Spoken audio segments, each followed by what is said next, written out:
Okay.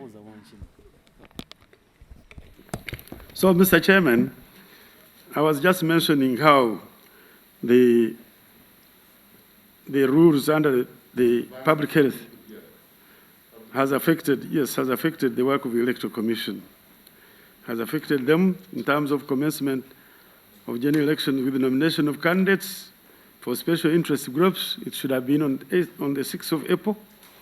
It wasn't. It has also affected them since special interest groups, committees, elections form part of the general elections activities. The roadmap, the entire roadmap has been affected, and Chairman, and the political parties' primaries also could not take place, and parties could not identify their flag bearers. But we are mentioning that despite the outbreak of COVID, Articles 61(2) of the Constitution, 77(3), 105, and 181 of the Constitution require the Electoral Commission to conduct general elections since the current term of office of the President, of members of Parliament, and the elective office bearers at the district level is due to expire on 12th May 2021. This date is derived from the Constitution. It's not just put there. It's a date which is firm. And then second, as you are all aware, the Electoral Commission has issued a revised roadmap to enable it to exercise its constitutional mandate under Article 61(2) of the Constitution to conduct the general elections by 8th February 2021. Again, this date is also derived from the Constitution. Section 27(1) of the Political Parties and Organizations Act 2005 empowers the Minister responsible for Justice and Constitutional Affairs to make regulations with the approval of Parliament for implementation of the provision of the Act. This is what brings me here, sir. Then the purpose of these regulations. The purpose is simply to facilitate political parties and organizations in conducting their internal elections for purposes of identifying political party flag bearers to contest in the next general elections due in February 2021. This is to be done without compromising the safety and guidelines under the Public Health Control of COVID-19 Rules 2020. I should emphasize this point. These elections must be held without compromising the safety of the citizens. Mr. Chairman, the challenge which we face is because, in accordance with the revised roadmap of the electoral commissions, political parties and organizations are required to identify flag bearers for the next general elections between 22nd June 2020 to 21 July 2020. This is for special interest groups. This requires different political parties to hold meetings, rallies, and conferences to select their flag bearers to be forwarded to the Electoral Commission for nomination as candidates sponsored by every political party or organization. This is the challenge. And as I mentioned earlier, under the Public Health Control of COVID-19 Rules 2020, specifically Rule 91E, the minister responsible for health banned public meetings. These included political parties, political rallies, conferences, and cultural-related meetings. This has rendered it impossible for political parties and organizations to select flag bearers in accordance with their respective political party constitutions. Currently, the political parties or organizations are facing the following challenges. One, the organs of the political parties and organizations need to conduct meetings for purposes of electing office bearers. That includes flag bearers for the general elections, and in accordance with the revised electoral roadmap, this commenced on 30th June 2020. The organs of different political parties and organizations comprise between 30,000 and some of the cases 15,000 persons at different levels. Political party flag bearers are chosen by meetings or conferences of party delegates or by adult suffrage of registered party members. These bodies comprise hundreds and in some cases thousands of members congregating in one place, which will not be possible during this period with health risks associated with the large gatherings. The constitution of the political parties and organizations provide for election of office bearers, flag bearers in different ways. For example, the NRM Constitution, I have a copy here, provides for election by way of lining up behind candidates, which require large numbers of people to congregate at the designated voting area. Therefore, it would be impossible to hold elections, for instance, of party flag bearers from national elective offices without breaching the health rules and presenting a significant health risk to the population. Further, a change to the party constitutions to accommodate alternative modes of meeting and election is not possible, as this would require a meeting of the same conferences that pose a health risk. It is on this basis, Mr. Chairman, that there is urgent need to provide a means by which political parties and organizations can conduct their internal elections for purposes of democratically identifying flag bearers as required by Article 71 and Article 72 of the Constitution. So, Chairman, because of all this, there is justification to have these rules.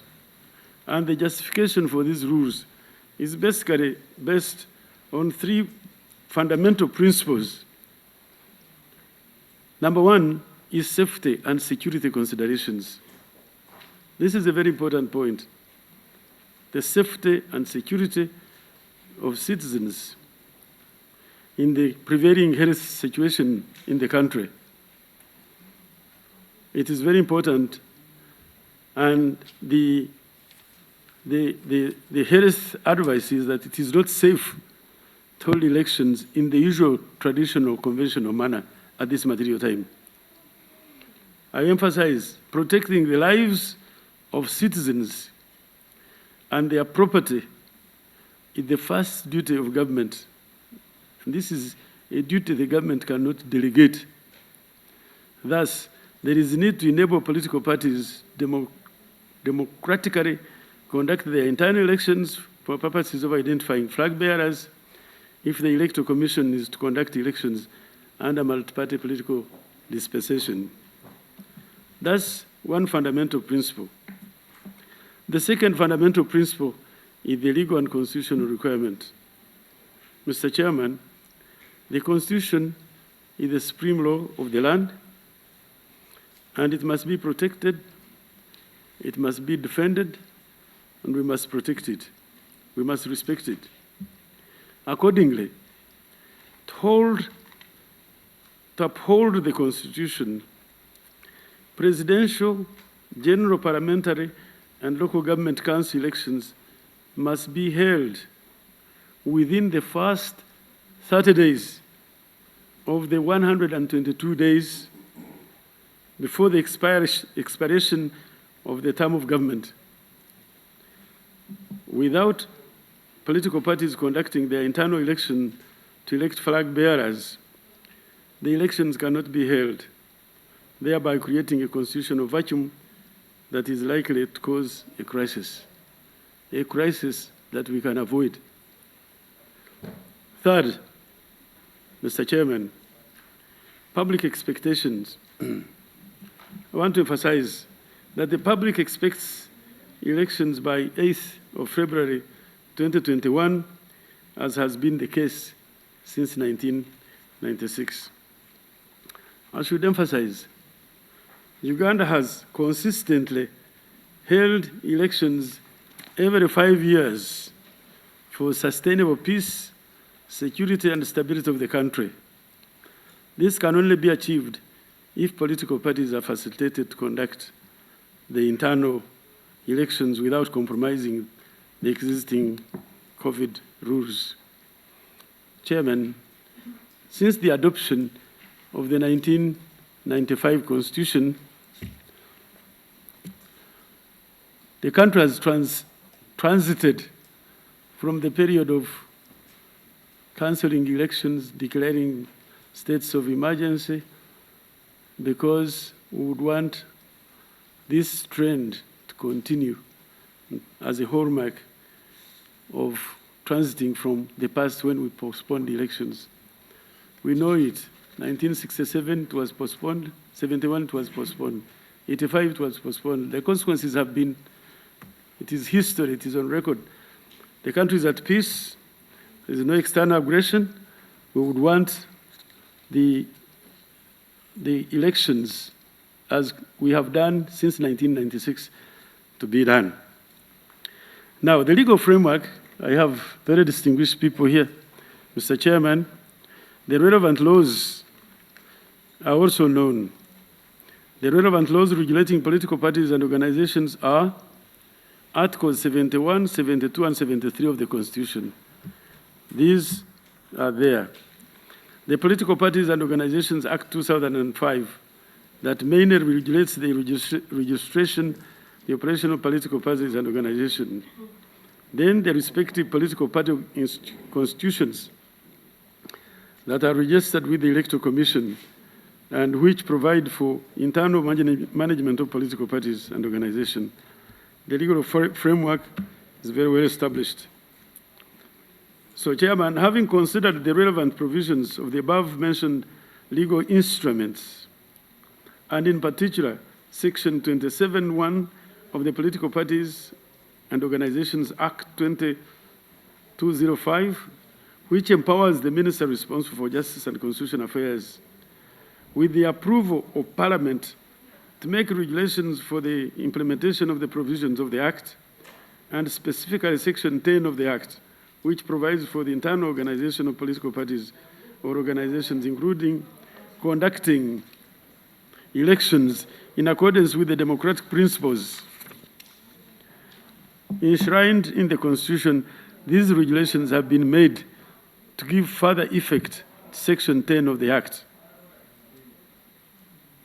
Since the party constitution operates under the laws of Uganda, which govern the internal organization of political parties, in order to allow the political parties to choose leaders and sponsor candidates in a democratic manner as required by Article 71 of the Constitution and Section 10 of the PPOA, regulations have been made. These regulations have been made under the Act to allow parties whose democratic processes is constrained by COVID-19 measures to employ other democratic means. These regulations should be seen as facilitators, not really preventing. Honorable Chairman, honorable members, once these regulations receive the approval of Parliament, and I would really plead with you that they get that approval, and are signed into law, they supersede the political party constitution in terms of making provision for the conduct of internal party affairs in a manner that complies with COVID-19 health and safety rules. Mr. Chairman, the political parties and organizations conduct, these are the rules, of meetings and elections regulation 2020, provide for alternative modes which political parties or organizations may adopt in conducting meetings for purposes of electing flag bearers from the traditional ways of holding physical meetings or conferences to elect the flag bearers and other party office bearers. The regulations provide several options, and I think this is the flexibility of these rules. They provide several options from which political parties and organizations may adopt in holding their meetings. The options include, and they are defined in the statutory instrument. Number one, virtual meetings, also defined. Number two, resolutions by meetings by circulations. It is also defined. Phased elections is defined. Secret ballots, lining up behind the candidate of choice or the candidate's agent. Election by electoral college comprising members of an organ of the political party or organization. Further, election by another organ of the political party or organization other than the designated by the constitution of the political party or organization, whose membership is of a number that can lawfully convene without a breach of public health restrictions provided under COVID-19 rules. And finally, any combination, this is the flexibility, any combination of all these, of the above, or any other method of meeting or election at the Electoral Commission of a political party or organization may approve. The regulations also provide that the executive committee of a political party or organization shall have the power to extend the term of office of members of the party's organs, except the executive committee itself, which has a fixed term of 5 years under Section 10(3) of the Act, where it is not practical to hold elections on account of public health restrictions. The extension shall not exceed 6 months after lifting of the public health restrictions. In conclusion, Chairman, honorable members, I can only urge Parliament to approve the political parties and organizations' conduct of meetings and elections regulation in 2020, whose regulations are before you in accordance with Section 27(1) of the Political Parties and Organizations Act 2005.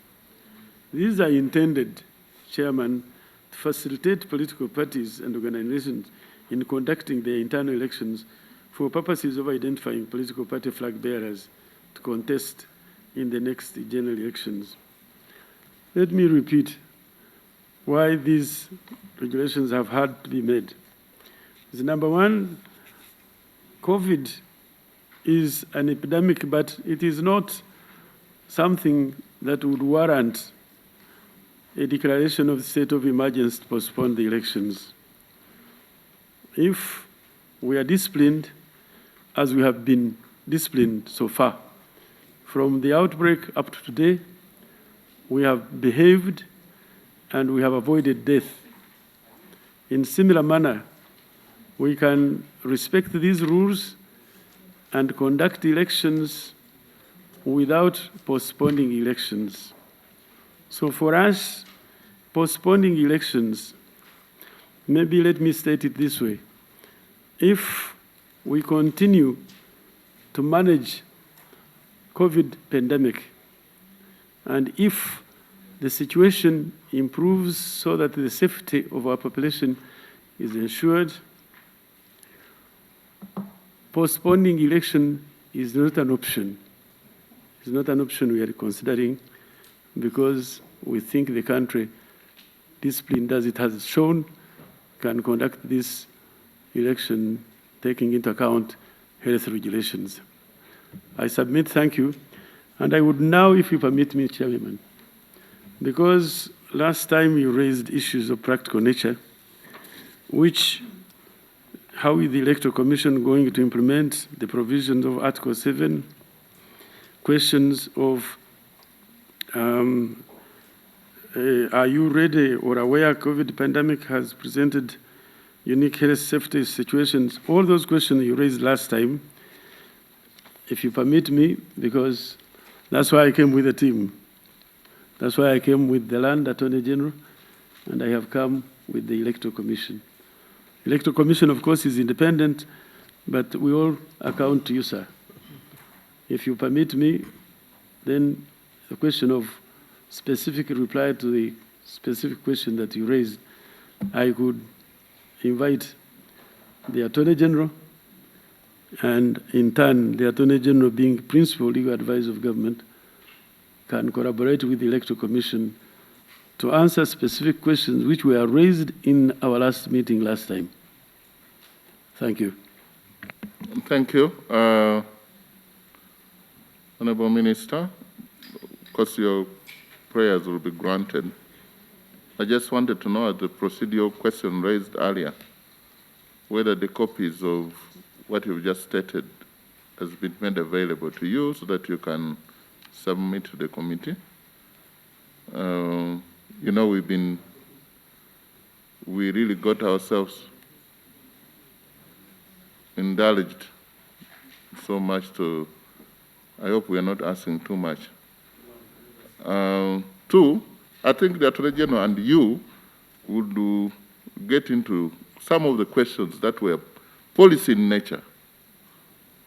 The Electoral Commission may not work in collaboration with the Attorney General, since you said they are independent. The operational, specific questions, you would still let them answer in their own right. So the Attorney General, please, the Land Attorney General. Thank you very much, Mr. Chair, and the honorable members of Parliament gathered here this morning. It seems to me that as far as the Attorney General's response is concerned, it would be limited, in my view, to simply explaining to you, if it is even necessary, because I know as members of Parliament you are all fully aware of the law and the umbrella under which we are in these circumstances. The two being the Political Parties Organization Act and, of course, the Constitution. You know, at the expense of repetition, the issue here is under what circumstances are we appearing, or is the minister appearing, by the introduction of these regulations, is appearing to change the usual mode of how elections are conducted in this country. And first, the general and main answer to this is because we are faced with different and unusual circumstances. In my view, these require no debate. They are not only unique to Uganda, but to the whole world. The COVID-19 pandemic is known all over the world, and it has created a change in how our lives are conducted. Now, nobody needs to be reminded about a lockdown, which was very hard on our people. Nobody needs to be reminded about the closure of borders, which, as you know, greatly hampered trade. Again, a big problem to our people. So the general issue, before I just tell you about the legal one, is that this is not a making or anything unique to Uganda. COVID-19 is a factor of the world. Now we go to the Political Parties and Organization Act. Having stated the background of why they are unique circumstances. They are not the creation of the government, they are just a national, or rather an international fact. Having said that, you will now go to why, as I have heard, and I hope I'll answer one or two questions on that, why some of the political parties feel that there is an interference in the individual parties' internal affairs, so to speak. So for that one, I go to number 10, clause 10 of the Political Parties and Organizations Act. Section 10 of the Political Parties and Organizations Act. The 10 refers to the internal organization of political parties or organizations. Subsection 1 says that a political party or organization shall, in its internal organization, in its internal organization, comply with the provisions of the Constitution, in particular Articles 71 and 72. That is what this Act tells us. So it sends us to the Constitution. So I go to the Constitution. 71. Article 71 says, a political party in this era, the multi-party political system, shall conform to the following principles. A, they shall have a national character. B, shall not be based on sex, ethnicity, religion, or other. But C, which is the one that I suppose Section 10 was sending us to, says that the internal organization of a political party shall conform to the democratic principles enshrined in this Constitution. Talks about the democratic principles enshrined in this Constitution. Then it also takes us to 72. When you read that 10, it sends us to 72. 72, the subtitle is Right Form Political Organizations. And it says that this right is guaranteed to all political parties. And then 72.2 says, you shall not operate as a political party unless you conform to the principles laid down in this Constitution. So that's the second one. The third, 72.3 says, Parliament shall by law regulate the financing as well as the functioning of political parties. That's the one that interests me, that this Parliament is empowered to regulate by law the functioning of political organizations. So, having read Section 10 of the Political Parties Act, and it has taken me to the right places in 71 and 72, then I come to the fact that I started with. We have this strange scenario of the health hazard known as COVID-19. That health hazard took us to the public health regulations that we are all aware of, that we are all operating with, that we are all, apart from Honorable Nsereko, that we are all dressed in this way. It is not a fashion, it is simply because there is a reason. I pointed him out because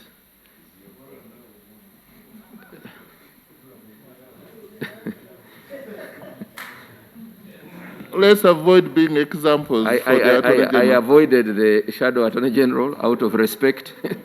So I picked I picked a friend. Let's put on our mask to avoid being examples. I picked a friend.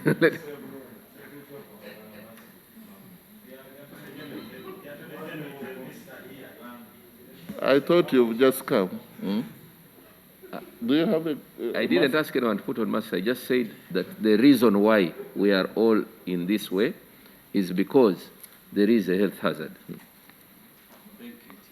Then, Chair, after going to those... And you made the important point that it's not a fashion. It's not fashionable. Nobody would want to regulate. Nobody would like to appear like this. It's not a fashion. No, Yeah. Please, go on. in fact, it blocks my glasses. I can't even see. Thank you, sir. So, so then, as I've already said, the government and the minister highlighted the issue about the government's obligation to keep safe the people of Uganda. This is the job of the government, to keep people safe. And like I said, the COVID-19 was not a product in a government laboratory. We found COVID-19, and we must comply to help our people to remain safe. Then the government said, how will we conduct elections if we cannot do them in a manner that keeps the lives of our people safe under the provisions of the Public Health Statute? Then I went to Section 27 of the Political Parties and Organizations Act. This one says, sir, permit me to read it. Section 27 under regulations. The minister, the one seated on my right-hand side, with the approval of Parliament, will make regulations for the implementation of the provisions of this Act.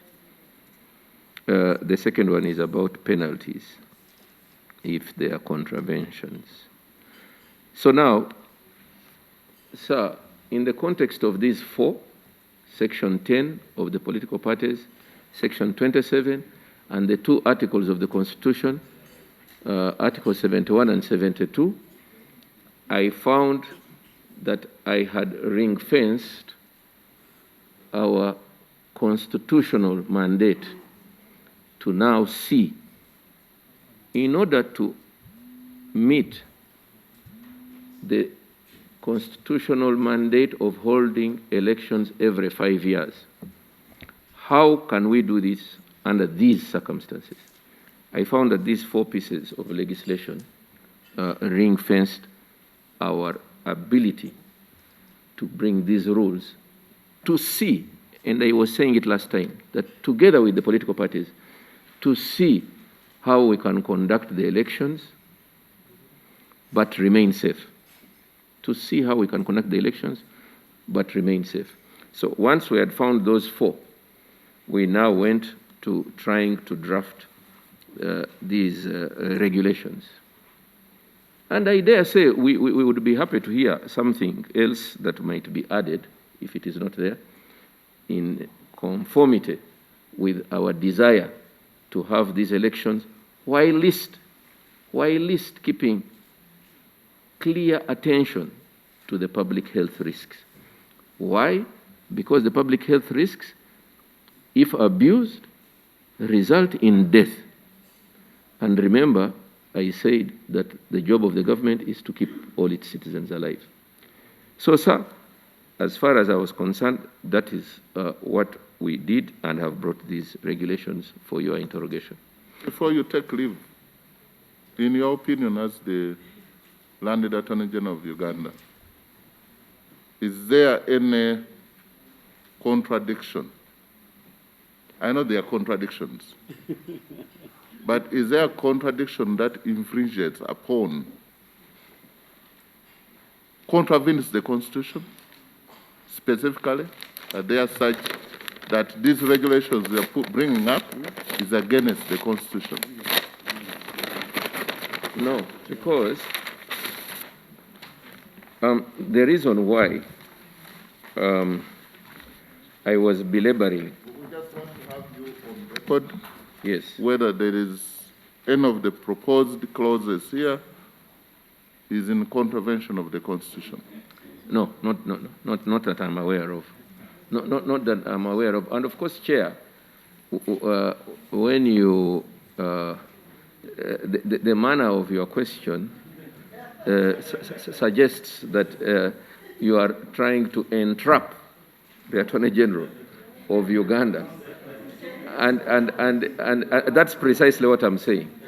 And yet, the spirit, sir, of your invitation is so that together we can. I'm quite happy. There are many lawyers in this room, and they will tell you there is always a lawyer for the plaintiff and the one for the defendants. And everybody makes a very strong case for themselves. And in this case, you are for the plaintiff. I am for the defendant. I am for the Republic of Uganda. No, I just want to give you. Yes. I just want to give you a brief. I told you we've received opinions. Yes.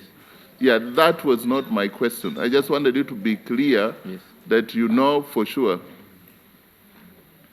We can't deny that there are no this thing, the regulations, is sorting out contradictions.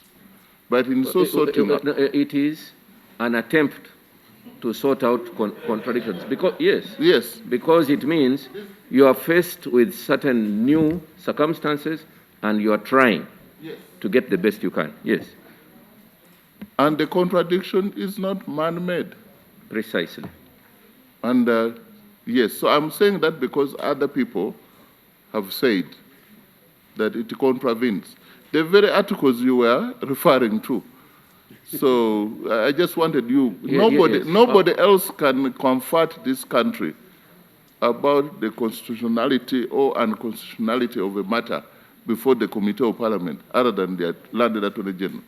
So I was not entrapping you. You are too big to be entrapped by I thank a you. mere chairman. No, yeah, but he might make attempts.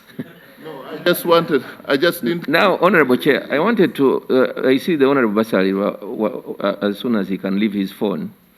And I'm saying this, The reading the notes he presented here. yeah, and I'm about saying you. it.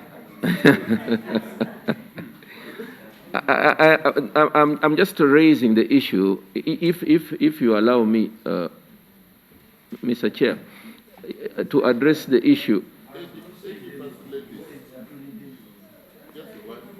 Sorry? Oh, that you lay down. You lay.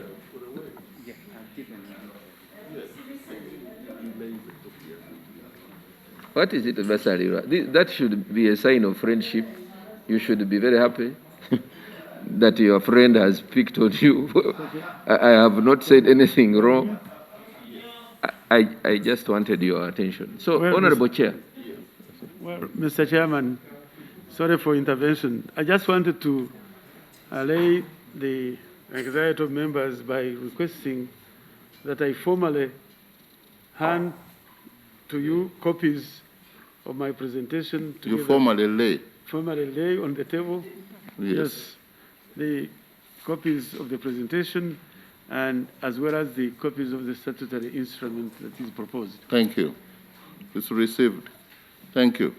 We do all this in anticipation that if there's somebody not satisfied with us and they want to get redress somewhere, and this is transcribed, these recordings, the audio, we want to follow the procedures, not that we are bothering the, Yes. So, Attorney General, you were concluding? Yes. And why I was referring to the Honorable Basalirwa, because I have heard him and many others raise the issue. So if you permit me, our response to the issue of why not declare a state of emergency. Because it has been brought to our attention that there is a line of thought that thinks that our best bet out of this is to declare a state of emergency. I'm sure you have heard of that, Honorable Chair. I heard before you did. Yeah.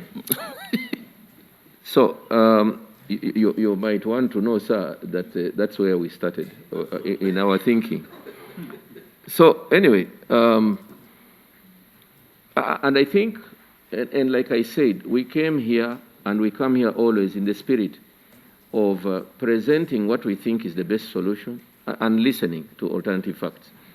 Now, the argument that I have heard, and I'm happy to hear others or happy to hear the same, were that this type of voting and this type of office bearer election departs from the usual type that we always had before, and that is why members are saying that in this somewhat infringes on the freedom of people.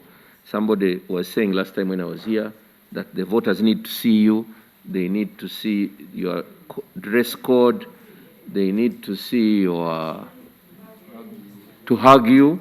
Yeah. She's saying to hug you. And we were saying that all that would have been all right, but for the pandemic.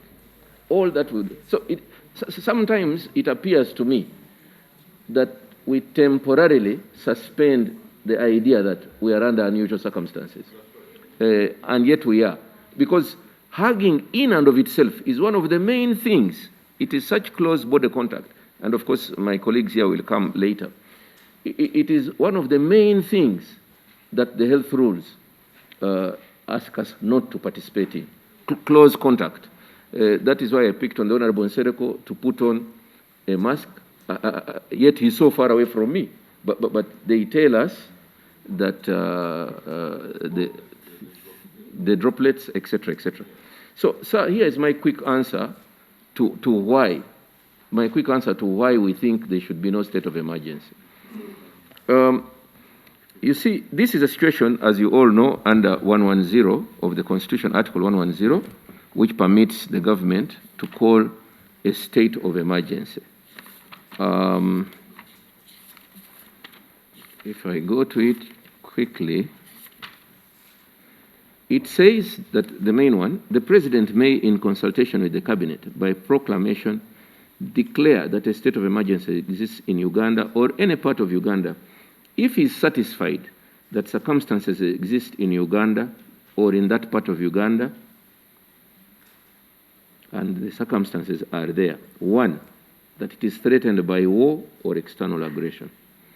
Two, in which the security or the economic life of the country or that part is threatened by internal insurgency or natural disaster. Or three, which render necessary the taking of measures which are required for securing the public safety, the defense of Uganda, and the maintenance of public order and supplies and services essential to the life of the community.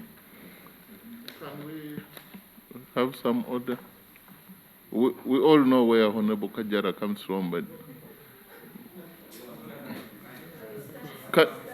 can you make use of the bottle of water in front of you to neutralize? Yes, please. So those are the circumstances by which, under the Constitution, the President may declare a state of emergency. Then the subsection 2, that it shall remain in existence for not more than 90 days, and subsection 3 is to lay before Parliament. Now, our view is, and the Minister already said it, and I'm sure all of you members are aware, that the fact of the matter is that currently, Uganda, on the evidence available, is perhaps one of the countries that has best handled this crisis. This is a matter of fact. One of the best. No known recorded death, even though in our neighboring countries there has been multiple reports of multiple deaths. Internationally, the deaths are in thousands, as you all know, hundreds of thousands in some places. And actually, our fear is that yes, he's telling me that not only are there no deaths, but there are so many recoveries.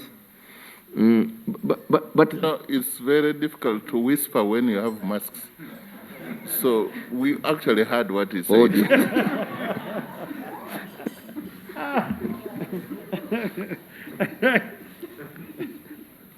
the good thing is that there are no secrets. So, sir, in fact, I myself have argued in the Cabinet that therein lies our problem. Our problem lies in our success, because it is because of our almost exemplary handling of this crisis that we have led, or had people have been misled to think that there is no COVID. Now, this is simply because if you put on a bulletproof vest and somebody shoots you and you walk away, and then the neighbor, Professor Kamuntu, says that the bullet is useless, and he puts out his chest, there are no prizes for guessing what will happen to him. So it is simply because of our exemplary management of this matter that there has been no deaths. So that is why we think that there is no crisis. And we cannot say, let us relax these things so that some people die so that we know that there is a problem. Because now that is abdication, thank you, madam, of your duty as the one empowered to look after the people. You cannot allow the people to know how serious it is by ensuring that they die. So, because of that, I was telling you about the state of emergency. We think there is no basis for declaring a state of emergency. Now, the reported causes, it's our obligation, I was already saying, to take necessary measures to secure the public safety. And as you are all aware, in February of this year, when the first cases of COVID were declared, a number of measures and restrictions under the Public Health Act were undertaken by the government. You remember we even closed the airport. You remember we even closed the borders. And there was a big outcry because of the lines of trucks, into Kenya. And we seemed to be wanting to stifle the very economic lifeblood of our people. Now, nobody does that at a whim. Nobody does that for pleasure. Nobody does that for fun. We are only doing all that in order to ensure that our people remained alive. And the evidence, again, as I said, is not a secret. Honorable Asumani, again, it is not a secret. There are no deaths in Uganda so far. And you can't say the same for any nation around the region. I don't want to go internationally. Any nation around the region. So, we find that there is no reason. Because and now we are lifting some of the restrictions. At great pain, but we are lifting them. Now, under Articles 44, 46, and 47 of the Constitution, were we to declare a state of emergency, these would lead to restrictions on other things, which we don't want, Honorable Chair, leading to restrictions on normal economic, civil, or political activity and rights of citizens. If I would just finish, sir, in just a minute, yeah, because otherwise you'll disrupt me, Honorable Okupa, my good friend. If you are English, you can say Ikupa, but you are an African.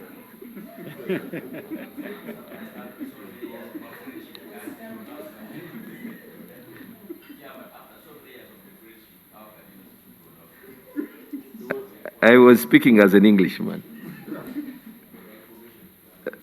In order to address these extraordinary circumstances that will have given rise, the problem again, Sir Chair, the problem of the state of emergency is that there is a danger of taking advantage of it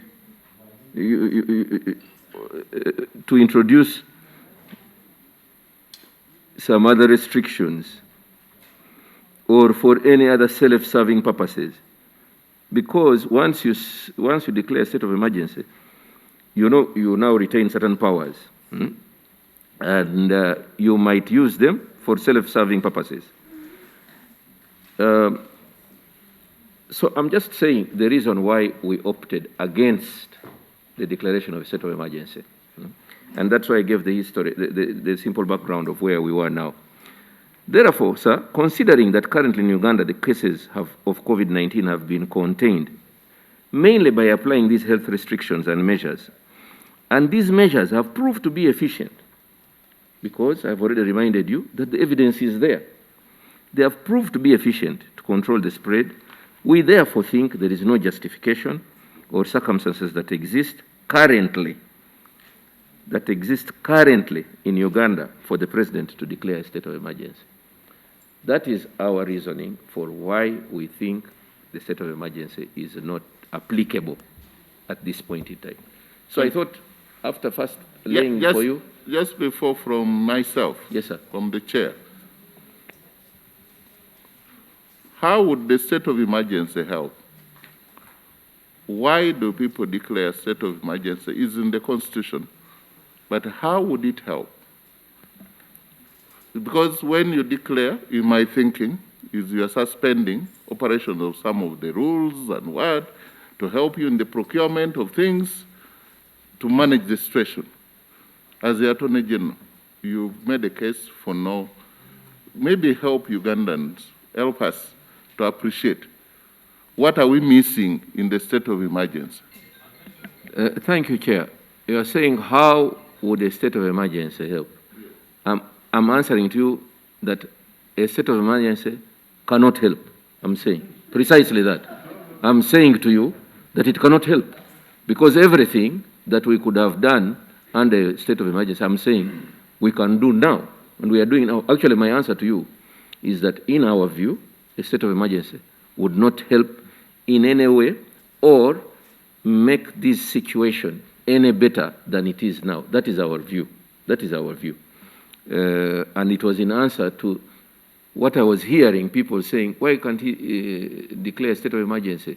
Then, so our view is that no, we shouldn't declare because we do not see how it would help now. At least those are our views. I thank you, Mr. Chair. Thank you. Now the Chair, Electoral Commission, you answer the question. Minister, you wanted again something?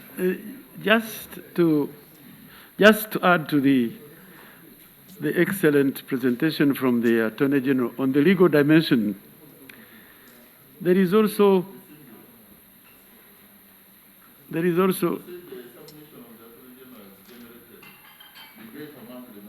yes.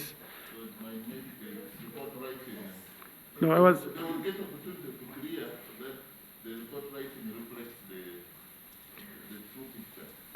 No, I was just adding that in addition to the excellent explanation why government has not found it necessary to declare state of emergency as presented by the Attorney General, there is also a historical mission that since the adoption of this Constitution in 1985, the country has transited. It has transited from the periods of postponing elections. We have transited, we are now in a multi-party political dispensation, and as a result, we have had since then elections every 5 years. And that mission of stability and security is a trend we would want to commit ourselves to. Internationally, it would be difficult, and domestically, it would be very difficult. Minister, you ably stated that the learned Justice of Court of Appeal, now the chairman of the Electoral Commission, you are the first judge to be in the Electoral Commission. Nobody knew COVID was coming. Can you respond to the issues? Thank you very much, Honorable Chair, Honorable members. Honorable Chair, I take note of the presentations by my Honorable Minister and the Land Attorney General, which have touched on many of the issues that were raised before this committee. Now we have categorized the questions and comments and observations that were made by members of this committee into three. One, the legality of the EC's actions or act in declaring mass campaign rallies not tenable, and two, the practicabilities of the alternative provided by the Commission, that is the use of media platforms by candidates conduct their campaigns. And three, why can't the Commission consider whether to postpone the elections? Those are basically. Now, on the question of legality, Honorable Chair, the bedrock of the mandate of the Constitution, as we all of the Commission, as we all know, is Article 61 of the Constitution, which requires the Commission to ensure that regular, free, and fair elections are held, among other things, and to conduct and supervise such elections and referenda. So that is the bedrock of our mandate and what informs our work. Secondly, Article 61, Clause 2, says that general parliamentary, presidential, and local government elections shall be held within the first 30 days of the remaining 122 days of the expiry of this government. This Parliament put in place laws to operationalize the mandate of the Constitution, of the Commission under the Constitution, notably the Electoral Commission Act. And Section 12(1), Section 12, subsection 1 of the Electoral Commission Act spells out the various powers the Commission has, among which, for purposes of this engagement, Honorable Chair, is to take measures for ensuring that the entire electoral process is conducted under conditions of freedom and fairness. And also, under F, to take steps to ensure that there are secure conditions necessary for the conduct of any election in accordance with this act or any other law.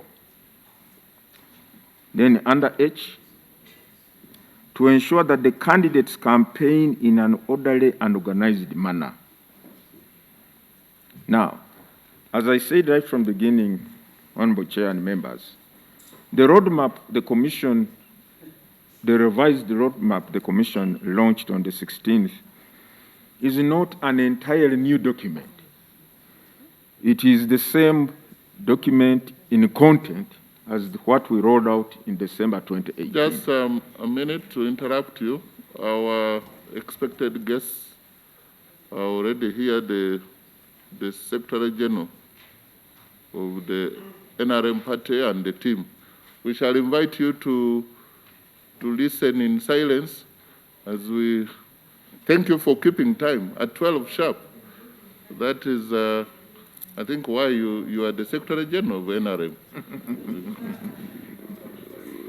And the Honorable Cooper is welcoming you. You know what that means. Thank you. Yes.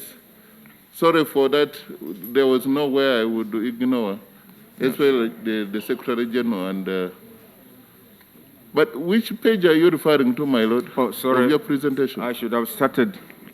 I beg your indulgence, Honorable Chair. I should have started with an apology. Now, Honorable Chair, we did receive this formal invitation yesterday, requiring us to come with a prepared submission, a written submission. By the time this invitation came in, we were in a meeting for the large part of the morning with the senior police officers who were discussing some of these issues pertaining to the implementation of the roadmap. By the time, Honorable Chair, went to my office and saw this invitation and the requirement to make written submissions, it was a bit late, and my team was working on other aspects of the roadmap, particularly the one on academic qualifications, because we feel we need to give out a public statement clarifying on who should do what in as far as the academic documents are concerned. So we have not, regrettably, Honorable Chair, we have not been able to make a written submission. I request that I be permitted present, and then within about a day or two we can file our written submissions. I beg, Chair. Yes, I think since you are already proceeding and you clustered your submissions, I know it's not going to take very long. No, it's not. Please proceed. Thank you very much, Honorable Chair. Members, now you listen. I thank you for your indulgence, Honorable Chair. So I was saying, Honorable Chair, that the bedrock of the Commission's work and actions is derived from the Constitution and the laws made to operationalize that mandate of the Constitution. And I want to single out that provision under 12, the Electoral Commission Act, Section 12, subsection 1H. It is the duty of the Commission to ensure that candidates campaign in an orderly and organized manner. And Section 21 of the Presidential Elections Act, which is the same as Section 20 of the Parliamentary Elections Act, state that the Commission may determine the manner and the period during which campaigns shall take place and shall publish that information and so on and so forth. Now, honorable members, as you're already aware, COVID-19 pandemic has presented unique health and safety challenges to the manner in which usual business ought to be conducted. In light of the COVID-19 pandemic and the measures and guidelines put in place by the Ministry of Health to prevent and combat its spread, all aspiring for elective offices are required, not only the aspirants, but all of us, the people, citizens, non-citizens living in this country, to take into account and strictly observe the said measures by ensuring social distancing, wearing of masks, and washing of hands. So it is in that regard the Commission, its activities in the roadmap having been stalled by the lockdown that was necessitated by the pandemic, it had to come out and guide the country on the status of the roadmap and the way forward. Why? As I did mention the first time when I appeared before you, Honorable Chair, Article 61 is immovable. It's immovable as far as the Electoral Commission is concerned. We are the primary managers, the chiefs of what that article entails us to produce. It does not give us any room for maneuver to take into consideration other factors which impinge on our inability to deliver on the expectations and requirements of that article. So in that regard, the Commission acted within its mandate to tell the country that given what COVID has brought on board, this is how we shall be moving. So the only variable, therefore, is the timelines, the time frames for the same activities we highlighted in 2018, and the aspect of campaigns. I have already referred to the provisions of the law, which say the Commission may determine the manner of campaigns, taking into consideration the exigencies and the prevailing circumstances. And we are being told that in light of COVID-19, the Electoral Commission cannot work in a vacuum. It cannot ignore the requirements of observing those SOPs, because the people whom the Ministry of Health and the government seeks to protect from this infection are the citizens of Uganda and non-citizens. It is the same people who are the voters who are going to offer themselves as candidates, and therefore you cannot detach the health issues of the voters and the candidates from their general well-being when it comes to elections. So it's in that regard that we as a Commission, in a consultation with Ministry of Health experts, we were required to take cognizance of those SOP measures. Now, the other provision, Honorable Chair and members, which the Commission looked at was Section 50 of the Electoral Commission Act again. That section was cited by the Land Shadow Attorney General, which gives special powers of the Commission. Section 50 of the Electoral Commission Act, honorable members, may I read, where during the course of an election, as now we are, it appears to the Commission that by reason of any mistake, we are not dealing with a mistake here, miscalculation, no, emergency or unusual or unforeseen circumstances. I think we all agree, members, that COVID-19 was completely unforeseen, that even the best soothsayer. Any of the provisions of this act or any law relating to the election, other than the Constitution, does not accord with the exigencies of the situation, the Commission may, by particular or general instructions, extend the time for doing any act, increase the number of election officers or polling stations, or otherwise adapt any of those provisions as may be required to achieve the purposes of this act or that law to such extent as the Commission considers necessary to meet the exigencies of the situation. Honorable Chair, the Honorable Shadow Attorney General expressed the view that this provision does not give unlimited latitude to the Commission to apply it to any manner of the electoral processes.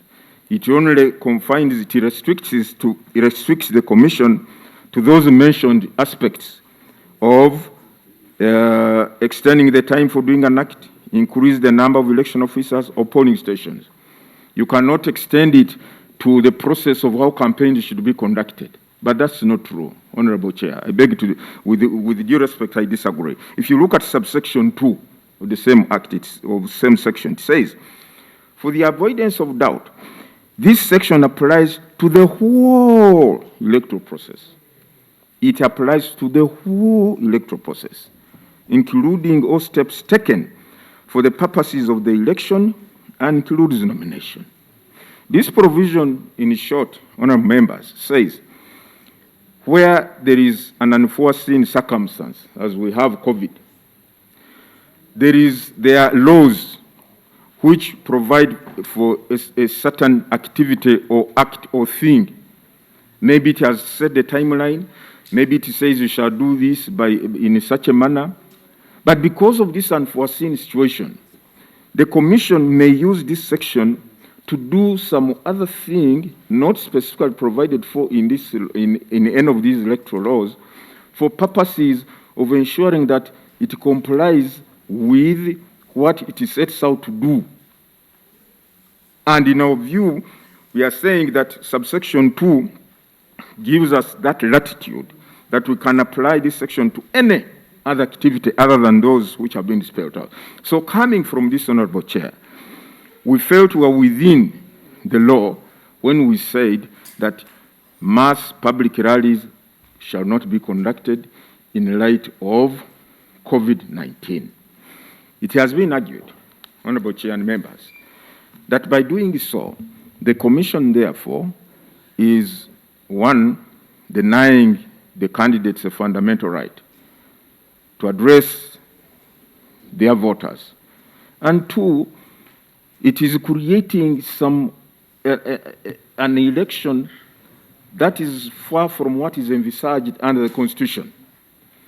In other words, this cannot, in as much as you ban public campaigns, therefore, you cannot have normal elections. And what is a normal election? A normal election, in our view, is what is spelled out under Article 61 of the Constitution, which I referred to earlier on, which is clear that the Commission will ensure that regular, free, and fair elections are held. My Lord, you can refer members to the type of election that brought them to Parliament. You can give that as normal example of a normal election. Yes, thank you, Honorable Chair. I believe it was not for normal elections, none of us would be here. We came here because the process was free and fair. And that's why, Honorable Member. But let me make the point, Honorable Chair. Now, we were also referred, Honorable Chair, to the case of the Honorable Shadow Attorney General, referred to the case of Ruvaramirwa versus Attorney General, where the court held that it cannot be a free and fair election where you prevent people from campaigning. Now, given the importance of that case in the context we are considering, allow me, Honorable Chair, to give you the members the brief background. In that case, Honorable members, the petitioner, that is Ruranga, challenged before the Constitutional Court, among others, the constitutionality of the guidelines issued by the Electoral Commission in respect of local council, women council, and youth elections under the prevailing laws and regulations then. One of the sticky issues were that the guidelines issued by the Electoral Commission, giving each candidate only 5 minutes to introduce himself or herself to the electorate and then withdraw from the session. Those were the guidelines issued by the Commission. You appear for 5 minutes, I'm so and so, 5 minutes, get off, get out. Then another candidate, I'm so and so, get out. Now, it was argued on behalf of the petitioner that an election that does not allow for campaigns is not a free and fair election guaranteed under Article 1(4) of the Constitution.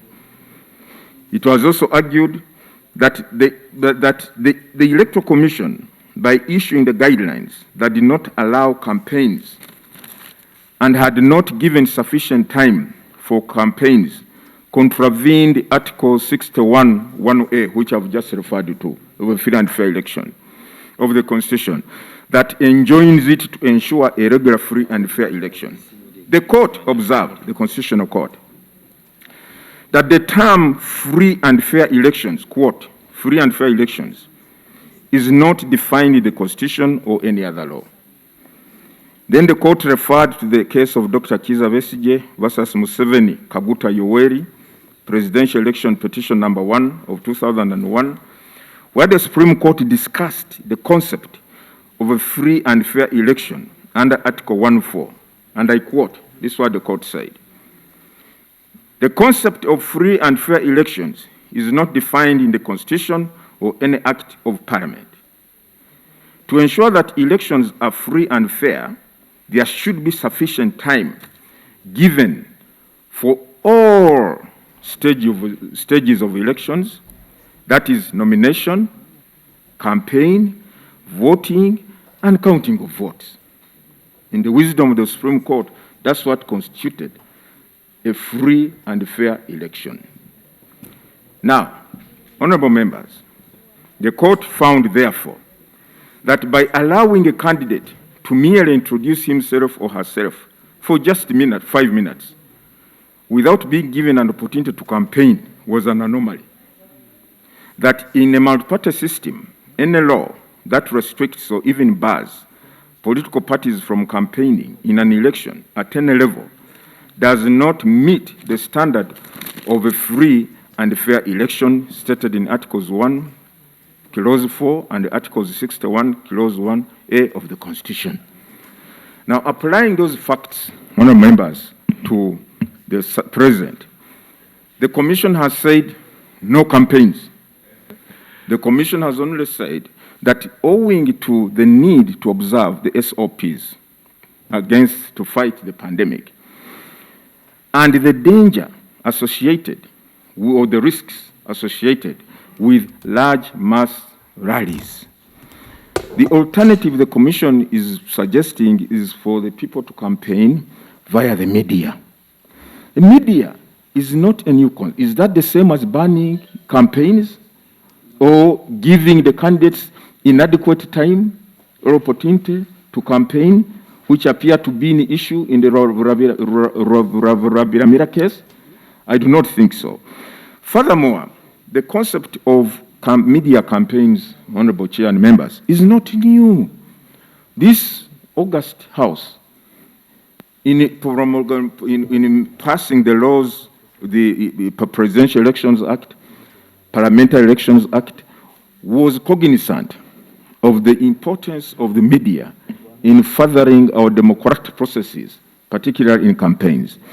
In Section 25, or maybe I first start with the section which applies to the members in this House. In the section under the Parliamentary Elections Act, Honorable Chair and members,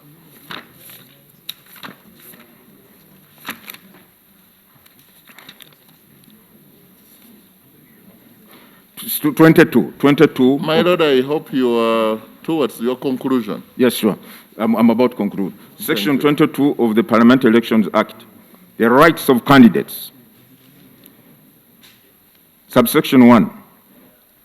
An aspirant or a candidate for an election for Parliament shall not be denied reasonable access to and use of state-owned media communication. 2. In subsection 4, except as otherwise provided in this section, a candidate may use private electronic media for his or her campaign.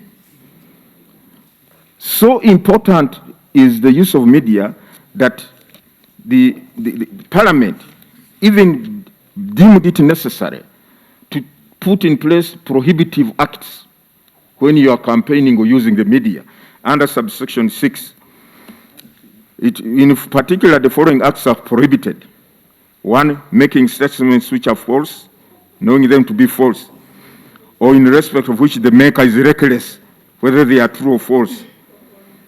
Like for me, the other day, some member made some reckless statement on media, on TV, that I've already prepared the declaration of results forms for a particular candidate.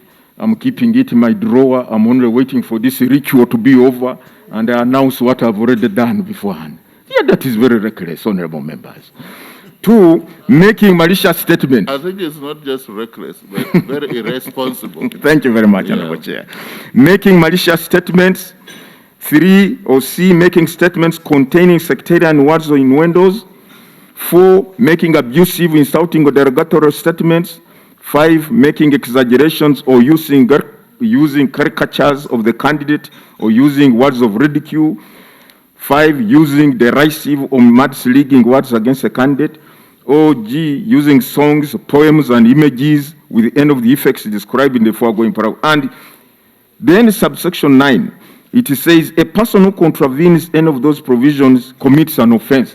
So crucial, so important, so significant was the role of media in campaigns that this August House made legislation specifically touching on what goes and what does not go. Now, honorable members, when the commission comes up and says, in light of this pandemic and what we're required to do, and given the legal framework, public rallies shall not take place, can one say that measure alone prevents a free and fair election from taking place within the confines of what amounts to a free and fair elections? That is the question.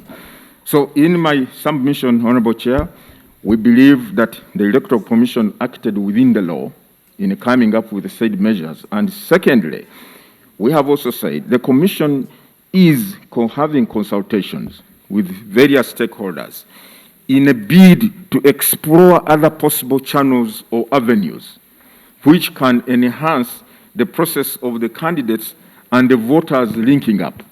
And one of the proposals was, how about having controlled small meetings? We are looking at all those issues, Honorable Chair, and others that we shall explicitly explain or describe in the guidelines that we are going to issue after the engagement. Now, the other one was the practicabilities.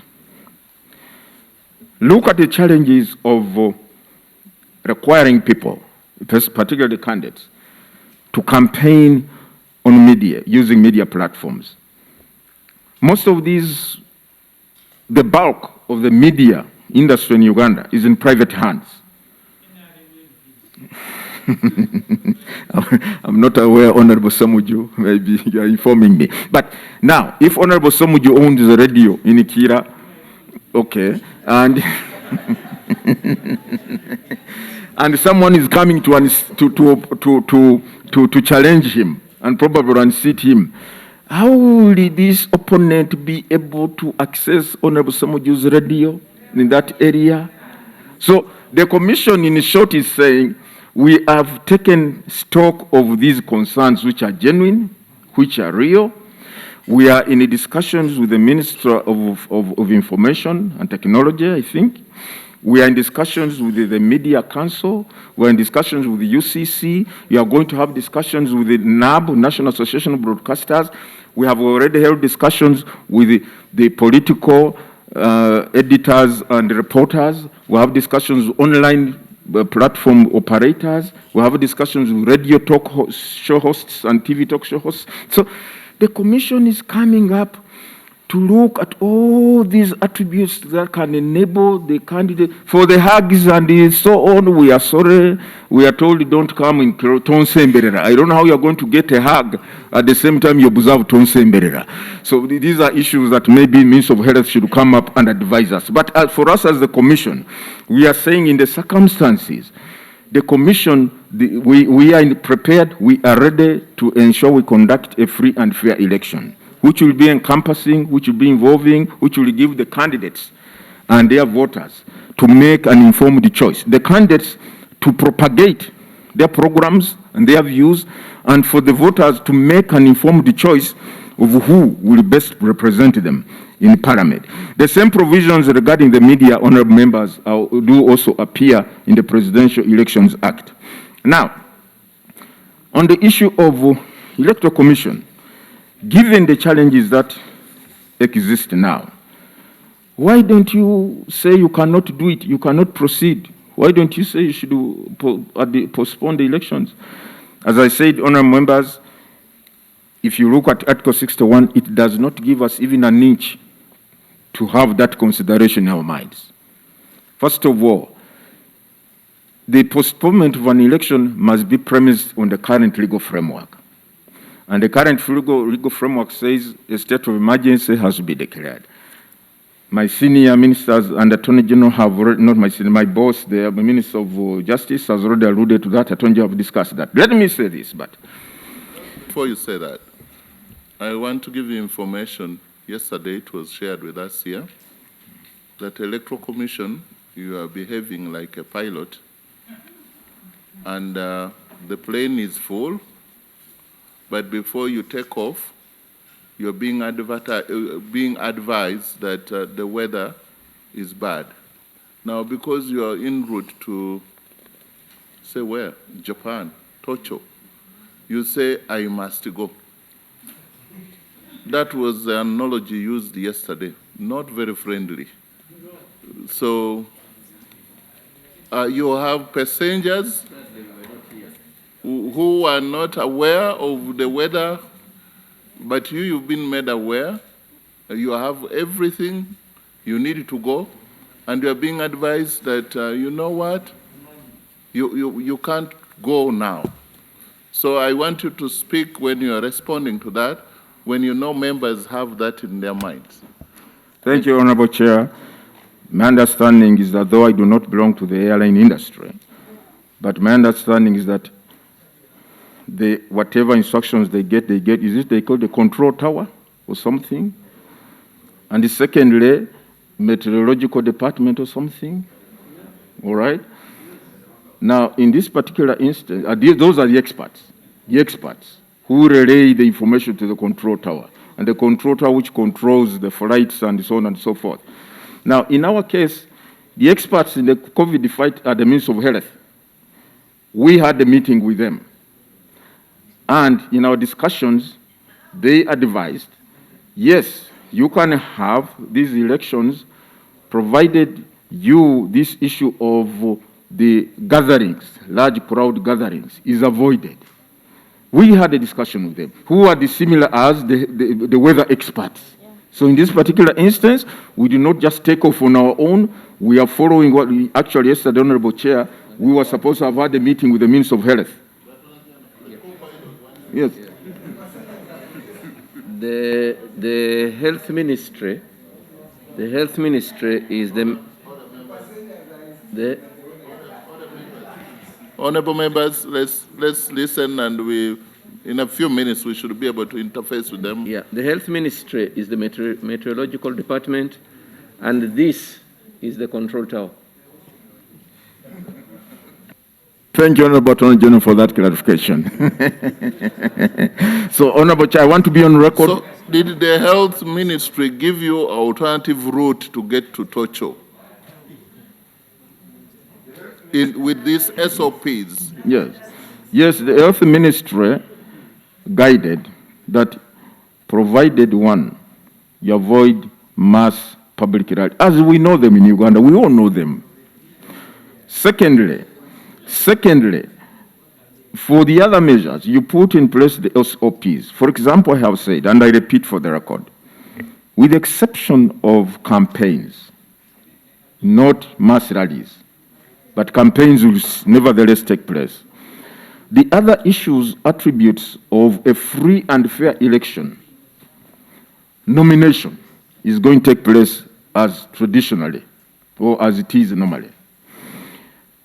Polling will take place in the normal way. A physical voter going to his or her polling station, being identified on a manual register that will be at the station with the presiding officer, and copies thereof in the hands of the agents of the candidates. Having been, the temperature will be there, don't worry, Musamuju.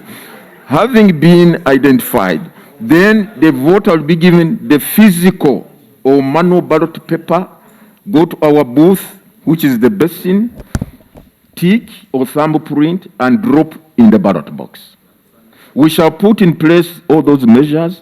Whoever gets in the queue to vote will be required to be sanitized, shall take temperature.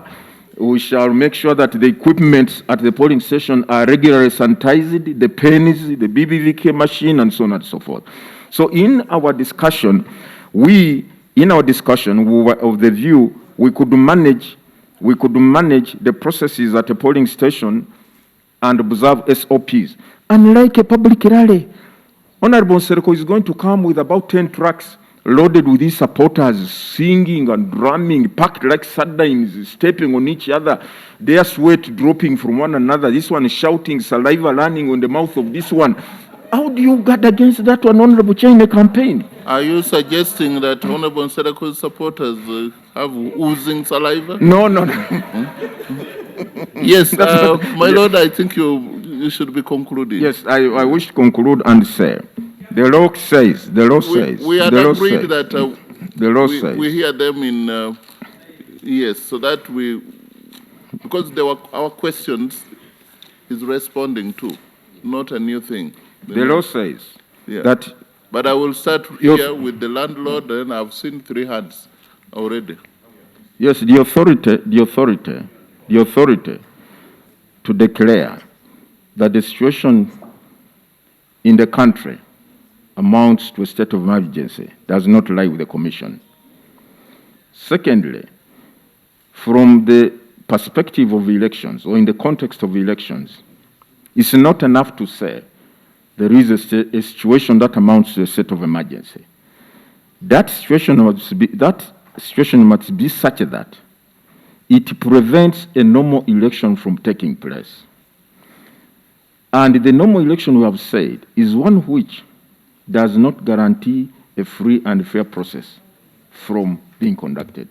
Honorable Chair, I think I've answered the issues that were raised. Thank you. Quickly, Honorable Nsereko, then follows, you will have a follow-up, Honorable Nuagaba. Then I go to Honorable Salmon, then Honorable Semuju. Those first 4. You hold on. Thank you, Honorable. I know you've not answered one thing about the cities. Yeah, you'll be thinking about that. It's definitely going to come up. Yes, Honorable Nsereko, we keep them brief and to the point. Thank you. Thank you, Honorable Chairman. Honorable Chair and our guests, there are a few questions that I'd like you to address. Now, in the circumstances before us, we have directives from the President, who presumably will also be a candidate in this election, on the conduct and management of either business or life in the country during these circumstances. And amongst others includes curfew. Now, this is where I'll ask the chairperson of the Electoral Commission. Do you have any command, or do you have any capacity to lift curfew in this country? Reason is very simple. On the actual polling day, we are all aware that elections or polling closes at about 6. No, plus vote counting. You understand? And declaration, because that is all polling. It's after declaration, then that is when a polling station is closed, not to vote. You are enlarging the meaning of polling. So after that, Mr. Chairman, I'm talking about the reality. There is movement of persons either to the tally centers or from the tally centers or to the bigger tally center. Now, one at the moment, mobility is becoming a problem. Most far-to-reach areas do not have access to public transport. And two, borders that are one of the biggest means of transport in the country cannot move individuals or motorcycles and bicycles. They can only move the rider and not the passengers. And the reality during an election is that our agents move to cover distances from areas that are far to reach to the tally centers, or to even bring the candidates their declaration forms on that day, using those various means. In the circumstances before us now, we not only have curfew, and this would be an example of someone moving from one polling station of a far-to-reach area of about 40 kilometers to the location of the candidate's tally center or to the main tally center. So I don't know what means of transport they will use in the circumstances we have now, as to whether it would be tenable to still have curfew, and if so, whether you have the mandate to lift that curfew, or it will be a particular candidate in this election. Secondly, Mr. Chairman, the chairperson of the Electoral Commission talked about the digital use of technology to campaign. Agreed, it's one of the ways someone can reach out to their voters. However, in Uganda, the statistics show that we have 10 million households. However, the statistics are also clear that only 30% is what is covered by television. And out of that 30%, only 15% can afford the monthly payment in order to have coverage in their houses of various TVs, because TVs have carriers, let's say Star Times, Go TV, or DSTV.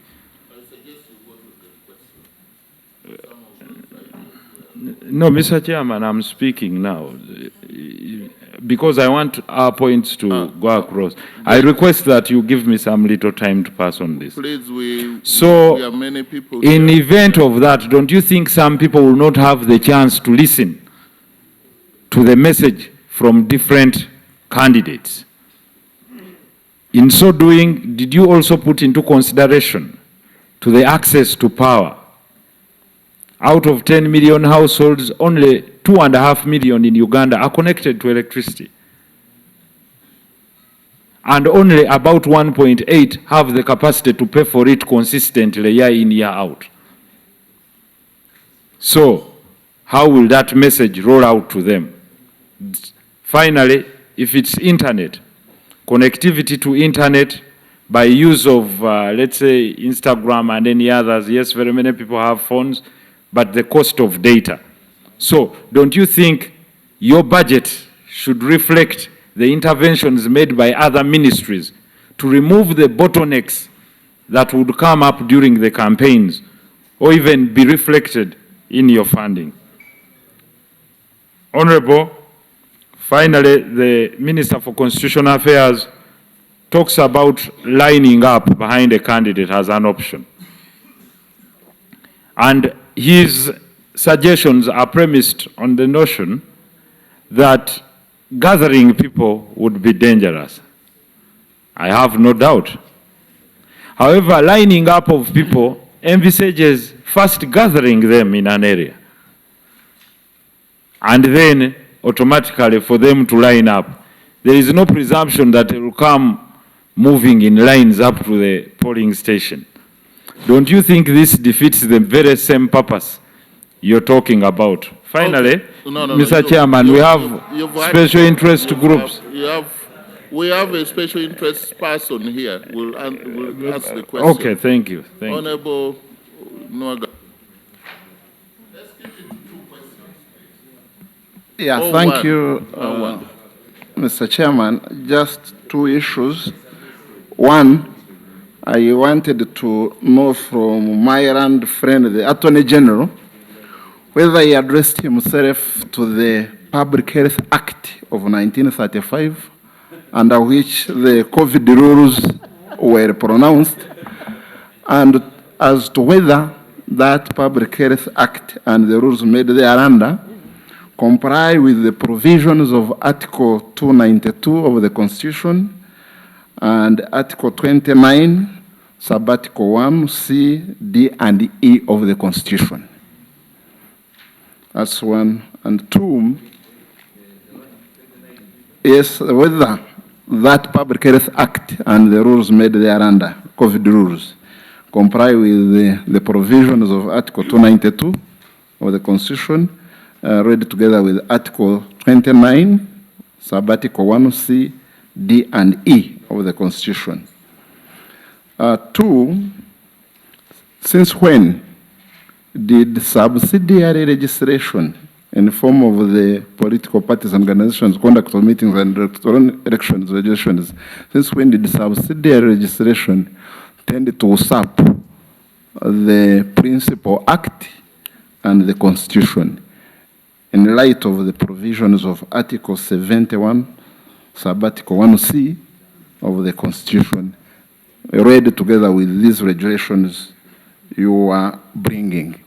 Lastly, to Your Lordship, the Chairman of the Commission, I would want to hear from you the kind of leverage the Electoral Commission has on private media, the accessibility of both public and private media to both the contestants and the citizens, and lastly, as to whether in your heart and deep down your heart you believe that the regulations you have set up will lead to a free and fair election, or an election that will be controlled and supervised by the police and the military, both before nomination and up to the time of declaring results. Thank you. But as you emphasize that deep down in the heart, you know the heart, if you read the Bible, is very deceitful. Why don't you refer to the kidney? Yes. Honorable Samu. Yeah, thank you, Chair. Chair, I just have two issues. One of them to the Minister. In the regulations, you propose that most of the power might go to the Executive Committee, if it is given. Would you think that choosing flag bearers would be appropriate at that stage, or are you promoting individual merit among the members of parties? That's what I want you to clarify to me, because I want the mechanism of why I will be picked and the other one is not picked. Maybe that could be clarification from you. Members of Parliament from Bugiri District, can we have one meeting? The other one, to the Electoral Commission, there's a lot of anxiety about elections. People out there are waiting. And people are asking, when is this election? Every day we have to answer questions on your behalf. And I want to say that the country is waiting, the citizens are waiting. Already we have parties. I think today I had FDC, people are already picking intention to be elected. UPC is doing the same. Of course, we're waiting for NRM, and I'm happy that the Secretary General is here. In the mechanism of you now planning this, you are mostly in meetings, meeting us, meeting whoever. When are we going to tell the citizens the procedures? Whereas you'll dodge the ones who are in lorries and whatever. People want to see their candidates. And with us who are in the kitchen, every day people are asking, where are you? They are not minding about COVID. They want to meet you as a person. They want to see you somewhere. And we are waiting, Chairman, the proposal we gave you about 50, 100 people. What is happening that you cannot pronounce yourself and say, this is what we have concluded? Because even us now, we are looking like a pregnant woman who wants to deliver, but somebody is controlling that, wait for the doctor to come. So, Chairman, can you release that anxiety from the population? I don't want to imagine that. Yeah. Yeah. Yes, Honorable Semuju.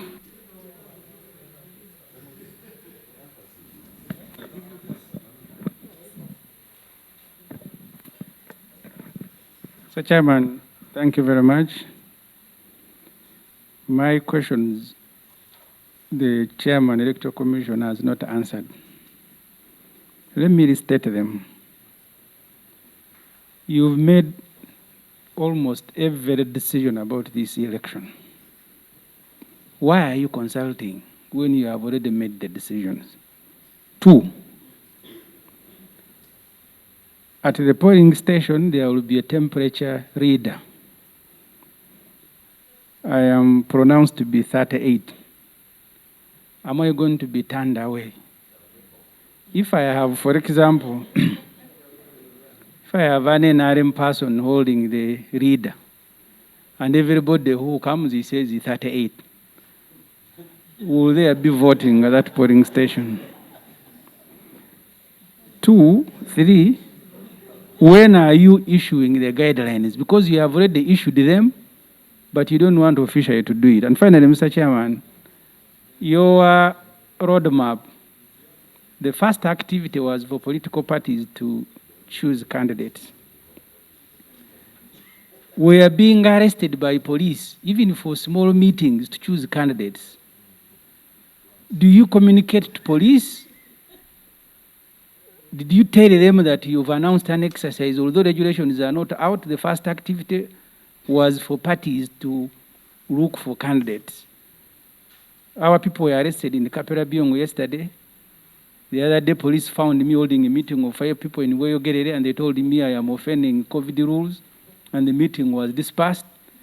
DP yesterday was electing in Kampala. They dispersed them. So did you communicate to police that this exercise has started and the first activity are for parties to prepare? Thank you very much. I will have the team answer. The other time we spent the whole day asking questions, and it took us.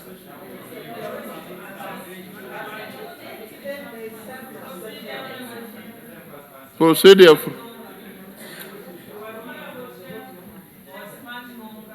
Order. Yes, she's. Yeah, this is order. Mr. Chairman, under our rules, to challenge your ruling is a matter that is well elaborate. You need a substantive motion. So is the member in order now to attempt to challenge your ruling? Let me. Are you challenging the ruling of the chair? Yes. Point of order to advise, procedure Yes. to be advised. And Honorable Chair, Maybe you say guidance. It's Okay. a weak one. to seek for guidance. Right, Honorable Chair, we've been in these meetings together, and practice indicates that when you let the witnesses respond in the middle of the questions, it takes far, far longer than it would normally take. And we have a team from the NRM Secretariat already waiting, and we have House this afternoon. So, Honorable Chair, I'm seeking your guidance whether it would not be more prudent for the team to take all the questions and then answer at once. Thank you. Let's sample out.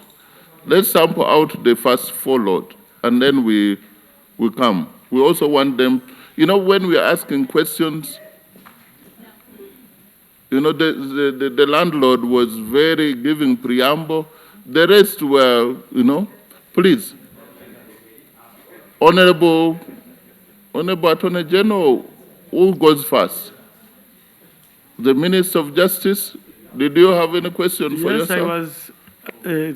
Honorable Nsereko asked me the question about lining up as an option if that would not contradict the requirement for gathering. My response to that is, if you look at the statutory instrument, what we have proposed, these are options. We are giving options.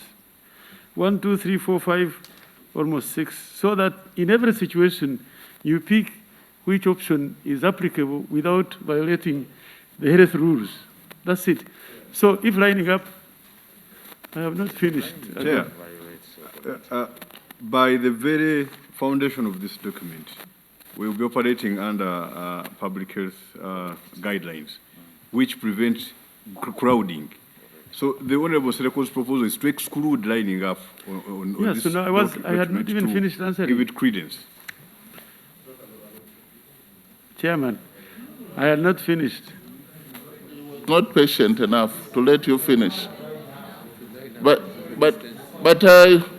you get the point. Yes, no, I'm just answering. You are referring to COVID, and then again you are saying What I'm saying, lining. sir, Yeah. as long as if you can, Can we, if you can pay attention, we are taking more time, please.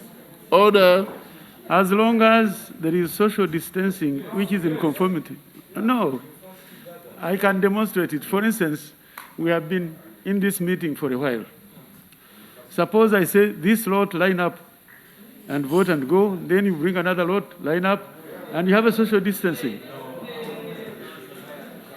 But order.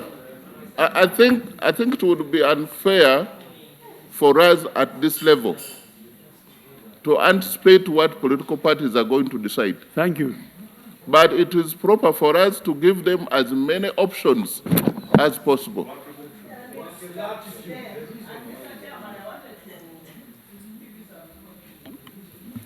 Mr. Chairman, for us as the special interest groups, as I would talk for persons with disabilities, the law says the willing people in that village come.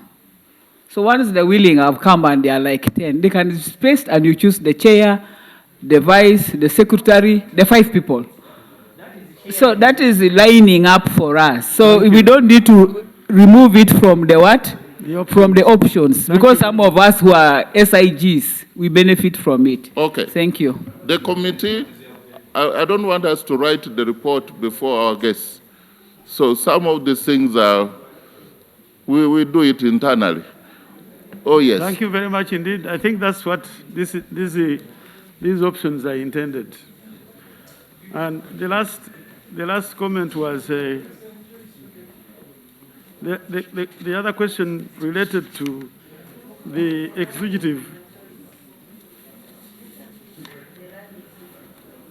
The second question related to regulations relating to executive committee of a political party having power to extend the term of office. Are we listening to ourselves or to the minister?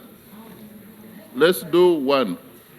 Yes? The second question and the last one, which was directed to me, related to 7.3, which concerns the executive committee of a political party having power to extend the term of office of members of the party's organs except itself.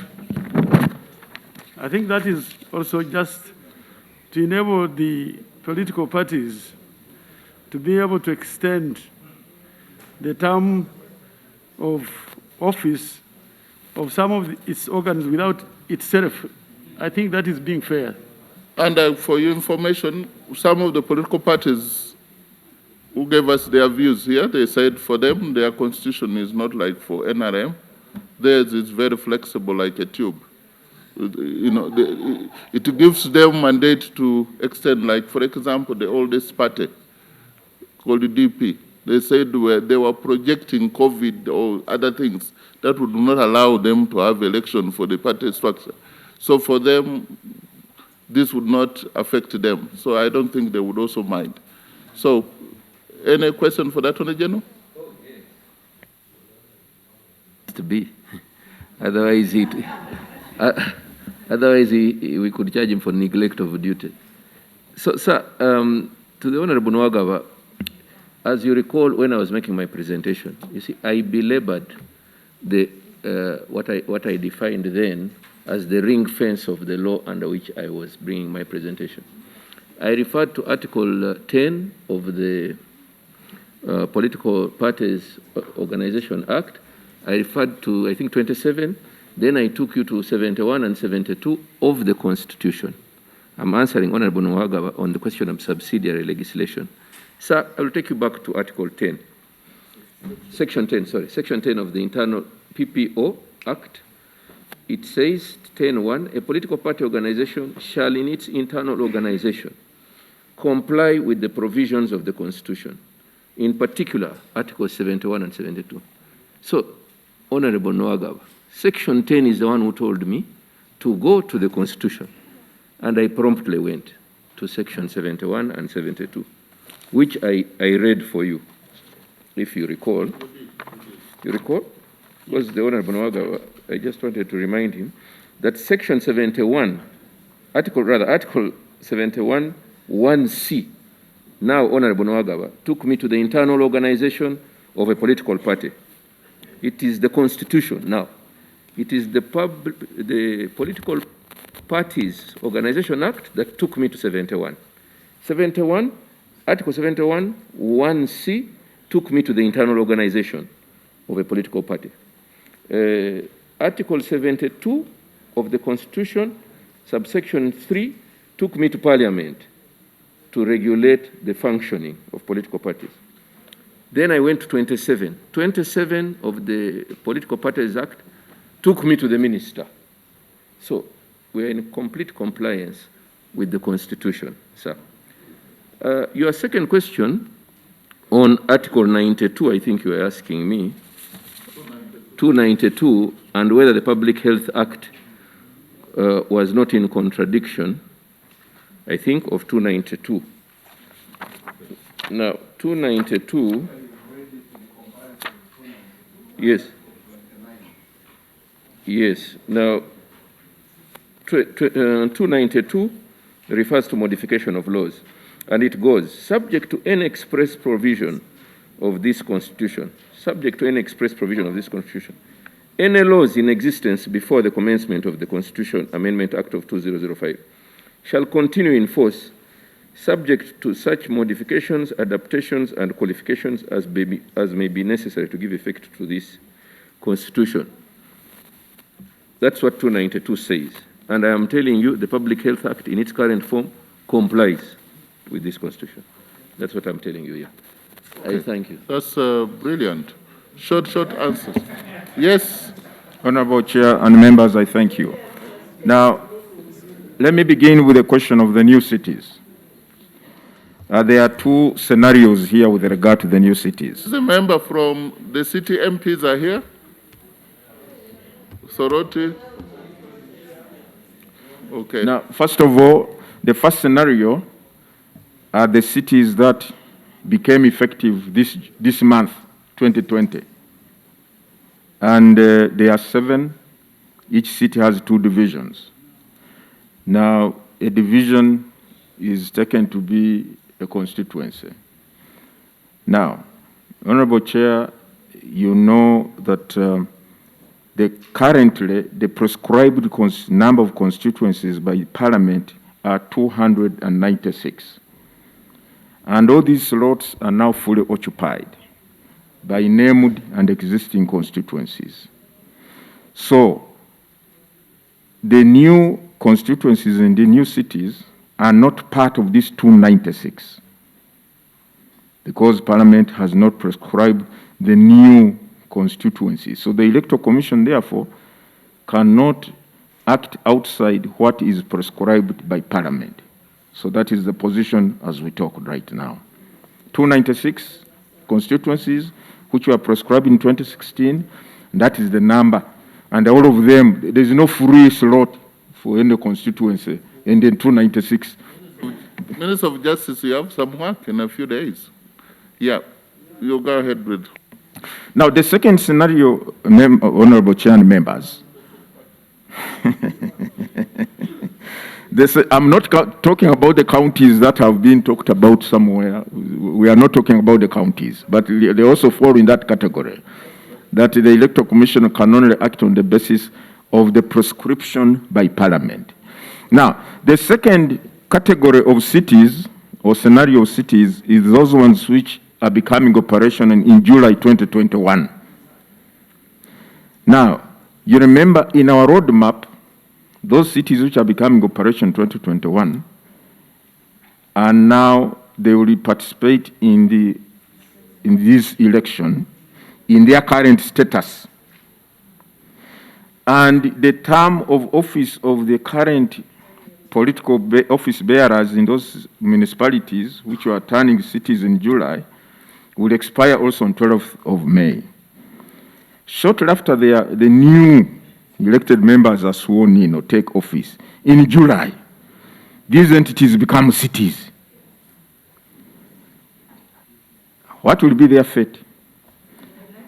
I understand in the, unfortunately, Honorable Chair, I'm not yet privy to the amendments which have been assented to, that I think one of the proposed amendments, or the amendments, is that any elective positions that comes into existence after general election will await the next round of general elections.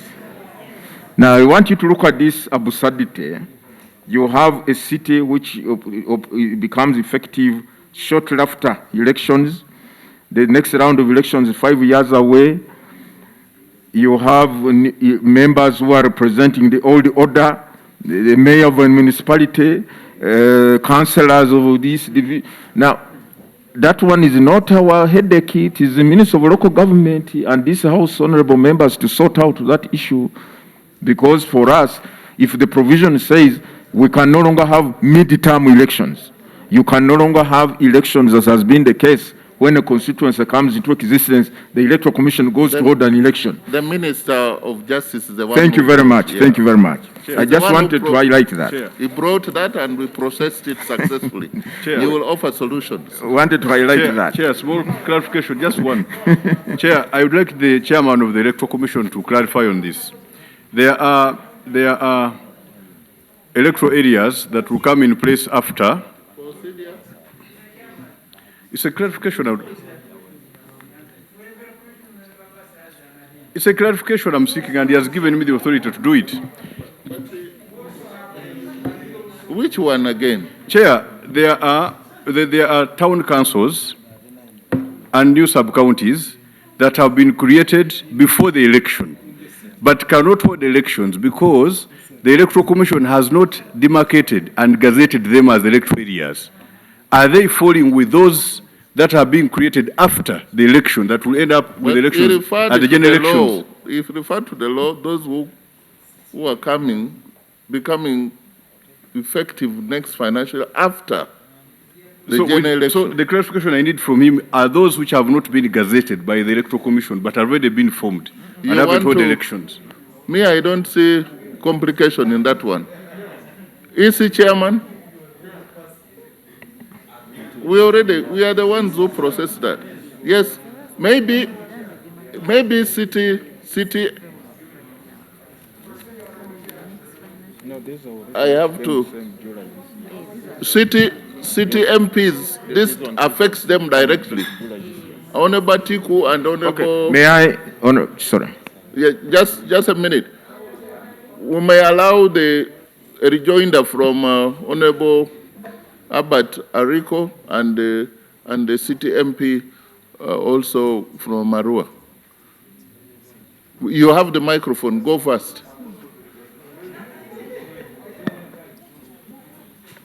Honorable Chair, I thank you for the opportunity. Honorable Chair, whereas I know that the Honorable Abbas Agaba, for the reason I do not know, prefers to ensure that the Minister of Justice cannot make additional comments to what the chairman EC has done. I don't know what persuades him to do so. But Honorable Chair, as the Minister of Justice, as I will request that he had something to add, comes in, the question is, we have heard from the chairperson of the Electoral Commission that yes, in the roadmap of the Electoral Commission, these new cities or these current administrative units will hold elections as they are today. Come 1st July 2021, what today exists as Soroti Municipality, Lira Municipality, Hoima Municipality ceases to exist. Here you have got a member of parliament sitting in this house as member of parliament of Soroti Municipality, Lira Municipality. How then will this person continue to have a legal status of remaining here for the rest of the 5 years in a non-existent constituency? Because there will be no more Soroti Municipality from that time onwards. So as the Minister of Justice comes in, these are the issues that we would like them to address the House about. Thank you. Yes, Thank you, what Chair. about Atiku Ayivu? Thank you, Chair. Arua City. First of all, I want to thank you and members for allowing us to participate in this meeting. Mr. Chairman, the chairperson of Electoral Commission has made it very clear. The challenge is, or the problem has been, our Minister for Justice and Constitutional Affairs' speed of moving these issues. The mandate of prescribing constituencies or counties, of course, lies with Parliament, but it originates from government. And the person who is supposed to present that motion is none other than the Minister of Justice and Constitutional Affairs. So this is really a small matter, but that the Minister is not steering clear or helping the country on how to address this. First, Mr. Chairman, the lacuna that my brother, Honorable Riho, has presented of cities that are going to come into effect after the general elections can be addressed by prescribing these constituencies and gazetting them so that they have representation, or the general election takes into account their existence, so that by the time they become cities, they have representation already in this Parliament. So really for me, I think it's an easy job for the Minister of Justice and Constitutional Affairs to bring the motion to Parliament, and we pass it, and eventually the Electoral Commission can organize the elections in those constituencies as prescribed by the motion. Thank you. That settles it. We, Minister of Justice, do justice to the cities. Yes, thank you very much indeed. As honorable members, you are fully aware, the creation of constituencies and municipalities and cities is a mandate of the Ministry of Local Government. And he has already tabled in the House at least part of his job on counties. You know where they are now. And I can confirm to the House, as soon as all these processes are done, I'm ready. I will also want to encourage members from the cities, the new cities, including Masaka is okay, to get an engagement with the Minister of Justice and Attorney General outside this building so that you harmonize. Issue of representation of those Ugandans is very, very important. They should not be left out. The chairperson, Electoral Commission, you wanted to conclude. There are some questions, Honorable Chair, which are not responded to, but I just want to assure Honorable Gaba that all those new town councils, the sub-counties, which have become operational this July, are part of the electoral process, isn't it?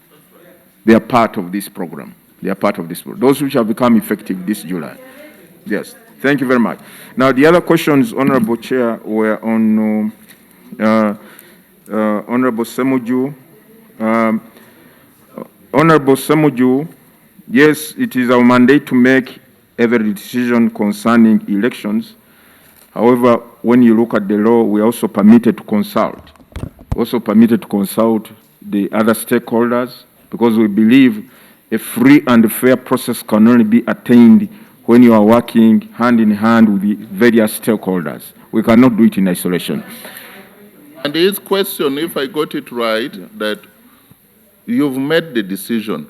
Why are you consulting after making a decision? First of all, Honorable Chair and honorable members, I have said time and again, the only aspect we addressed was the issue of mass campaign rallies on the advice of the Ministry of Health experts, period. And we have said, in the interest of ensuring a free and fair process, which is inclusive, on top of our proposal for media campaigns, we shall also engage with the various stakeholders to take on board other proposals, to me, which is healthy. It is democratic, ladies and gentlemen. Honorable members, so I think it is healthy, and we invite Honorable Samaju's party, I think, has been to see us under the auspices of National Consultative Forum and the IPOD. None other than Honorable Nandala Mafabi came as representing FDC. Now, on the issue of if a voter turns to be if the temperature of a voter at a polling station is found to be 38 degrees, we are going to work hand in hand with the Minister of Health to see whether it is possible to have certain health officials, experts within the way they have task forces and so on to fight the pandemic, and then call upon them to pick this particular voter for further management. So we're going to work hand in hand with the Minister of Health. The point also, the point Honorable Semuju was being very, very, I know by now you should be understanding him, is also anticipating that, which is bad by our rules to debate in anticipation. But it says, how about if there was somebody holding that temperature gun and is yellow-oriented? He sees this guy is coming and is blue. He says, you, 38, 40, something like that. I think, Honorable Chair and members, the issue, first of all, it is the right of every citizen to participate in an election as a voter, as a candidate. That's why there are elaborate measures that before you disqualify one, either as a candidate, as a voter, there must be clear empirical evidence and processes to say you cannot be a candidate, you cannot be a voter. So I believe, one, since the candidates will be having agents at that polling station and the gun is readable, they will be called upon this vote. And secondly, most importantly, none of the voters is allowed to come in their party colors. We all put on ordinary, So therefore, but most importantly, honorable members, that the agents will be called upon to say, look, the temperature of this voter is so high that it threatens the whole, the other voters at this polling. What do we do? And the health people will be called on. But we are going to make sure that we avoid disenfranchising voters as much as possible. Thank you. Clarification, Chair. Now that the matter has been brought to attention, there are other questions. No, on the the other questions, Honorable Chair. Clarification on this. Honorable, you have already the mic. Have you given me the... Because I think we should allow them to answer questions. Chair, Let them first answer. Now this matter has been brought to our attention. Yes. We are going to put in place elaborate measures to ensure that on polling day, a voter is not unreasonably turned away for other reasons other than the genuine reasons of COVID. Yes, sir. Now, on the issue of... no, but if the temperature is 40... Okay, fine. We shall look at all those issues. We look at that. We shall look at all these issues. Now, on the issue of the police, Honorable Semuju, Honorable members, Honorable Semuju has raised a very important matter. Order. As I mentioned earlier on yesterday, we were in a meeting with the senior police officers. The problem, some of us are talking and then we shall keep clarifying the same thing, but I'm also watching. We were in a meeting with the senior police officers where we emphasized that the roadmap is running. The political parties are expected to carry out their internal processes. The only challenge is that in this COVID era, how can they reasonably do that without being impinged or without being obstructed? And I want to make a personal appeal, Honorable Chair, in light of the regulations the Honorable Minister is tabling, which will assist or enable the parties to carry out their internal processes in order to be part and parcel of this process, especially in identifying flag bearers, that please, if these regulations are going to be passed, let them be passed as quickly as possible. Because the Electoral Commission does not have time to extend to a political party because the regulations to enable them to actualize their processes came in late. The time is not, honorable members. It's not there. On the issue of time, On the Parliament, issue, yes.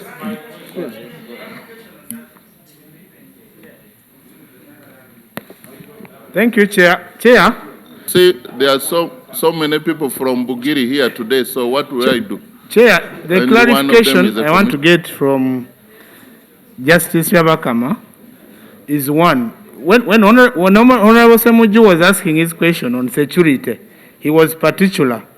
He asked a question that who has the discretion to determine that this meeting is not following the COVID regulations?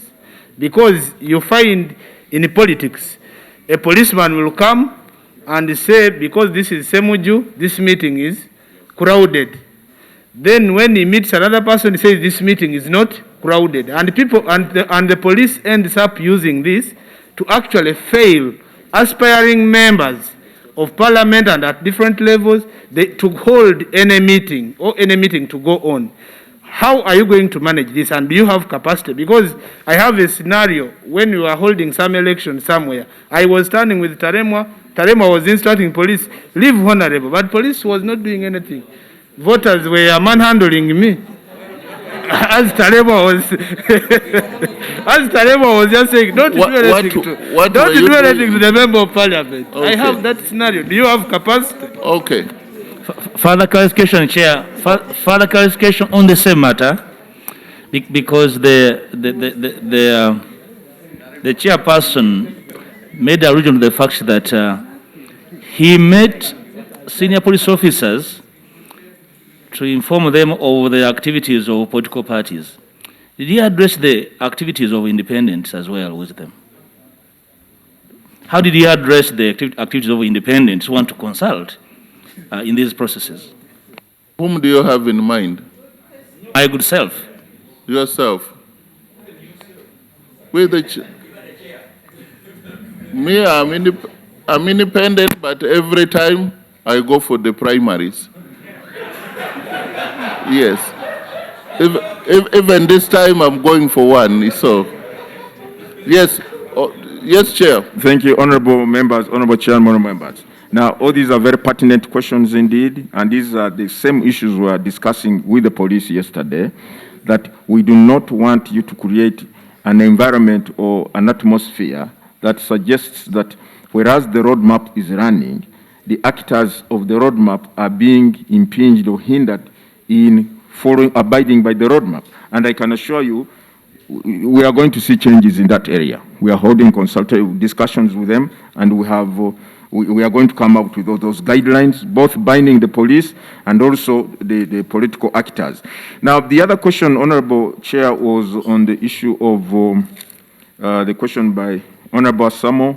The people are anxious. Yes, it is my desire that the Commission should go out as much as possible and sensitize the people about this new normal, as they call it. How do we manage these processes in order for you to observe your constitutional right in this new normal? And it is our duty, once we are done with these consultative meetings and so on, we shall be informing the public and sensitizing the people, because the primary consideration is for the people of Uganda to remain healthy by not contracting this virus. That's the most important thing. Now, on the issue of the other question, Honorable Chair, was Honorable Nwagaba, the kind of leverage we have on private media. Now, I have said, and I reiterate, we are in discussions, we have been in discussions with the media fraternity. Now we are going to embark on discussions with the regulators, the regulatory agencies of the media, to see that fairness, equity is applied by all media houses in ensuring that they can't, because what we are doing is part of the COVID fight. Just like the people of Uganda were willing to surrender their personal liberties by being confined in their homes, by not going to places of worship and so on. So it is this part, in furtherance of that effort, that we are saying media houses, please be fair, be just, and accord all candidates accessibility to your channels. Now, on the question of on whether we believe that the regulations will lead to a free and fair elections. Yes, Honorable Nwagaba, I want to say that working together with all the stakeholders, and we are going to work together with security to ensure that we put in place the observance of the tenets that ensure a free and fair election. Now,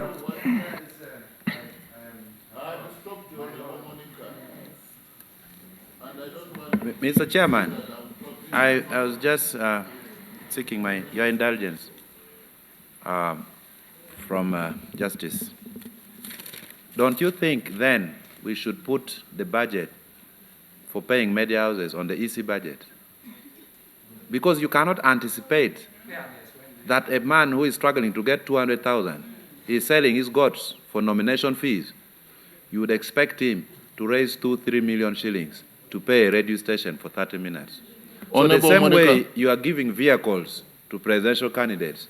So why don't we, in the past elections, why don't we now factor in the cost of radio stations and the cost of TV stations on the Electoral Commission budget? At worst, even for presidential, so that we are sure how many all the people have presidential... TVs in Aru County? It's not there, but in the circumstance. So I was saying, why don't we factor in? We are the appropriating arm of government so that it is fair, other than having it for a chosen few. Thank you so much, Mr. Chairman. I want to agree with him to the effect that with this new thing, you did not anticipate. Electoral Commission, you are definitely going to rearrange your budget. And there are things that you cannot anticipate candidates to. You're creating it, but you may have to. That's the principle. You may have to ask for more funding to take care of even polling station. The setup is different. Yes, Honorable Monica. Chair, thank you for your indulgence, sir. I also needed a small clarification from the Electoral Commission chairperson. Mr. Chairman, in view of what you are saying before this committee, that you are still in consultations with various stakeholders, quite a number that you mentioned, I want to ask you, when do you hope that this consultation will come to an end? And in view of the calendar that you've already shared with the public, don't you think this will affect the timelines that you've already put in the calendar? And do you think you will achieve this without postponement of an election which has already been thrown before you, sir? Thank you. That is quite directly about your operations. Thank you. Honorable Chair, you recall you have always recognized my commission as the one of the few which turns up full blast with all our members. But you notice today there is a difference. My deputy is not here, other commissioners are not here. And even including Honorable Monica Amuding's friend is also not there. It is not here. Yes, so. Now, Honorable Chair, they are meeting the Interreligious Council. They are meeting the Interreligious Council. We felt that given the time constraints, let's split ourselves. Some of us come permanent, they go. These are part of the stakeholder engagements. We should have met the Minister of Health yesterday. We were not able, but we are meeting them this week. These stakeholder engagements in our projection should wind up this week. I should inform members that actually due to the constraints, the commitment the Electoral Commission has, I'm not their advocate, but they had reached out to me that they would rather prepare a written submission other than being here. But I want to thank you that you've divided yourselves and some of you are here. Let's make the best use of them here. Mr. Chairman, before he I thought he's coming to your question. No, every time he's coming to my question. I started from the last and I'm coming to the first. Address the issue of curfew and we asked you about the budget. You are taking over my chair? We know you're a landlord, but you don't determine how a student starts the answering of a question. I'm sorry, Honorable Nsereko, I apologize. I started with the last question. Now I'm coming to your question. He lacks vitamin P, which is patience. Maybe let me rush to Honorable Nsereko's question. Now, Honorable Nsereko, on the issue of coverage, I agreed. We admit that across the country, we do not have how should I call it, absolute coverage or reasonable coverage, TV, radios, and so on. But according to the Ipsos study on the media landscape, which was conducted in 2018,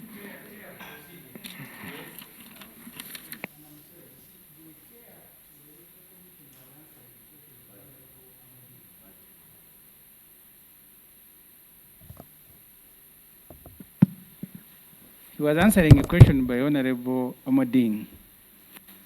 Got interrupted. He gave half an answer.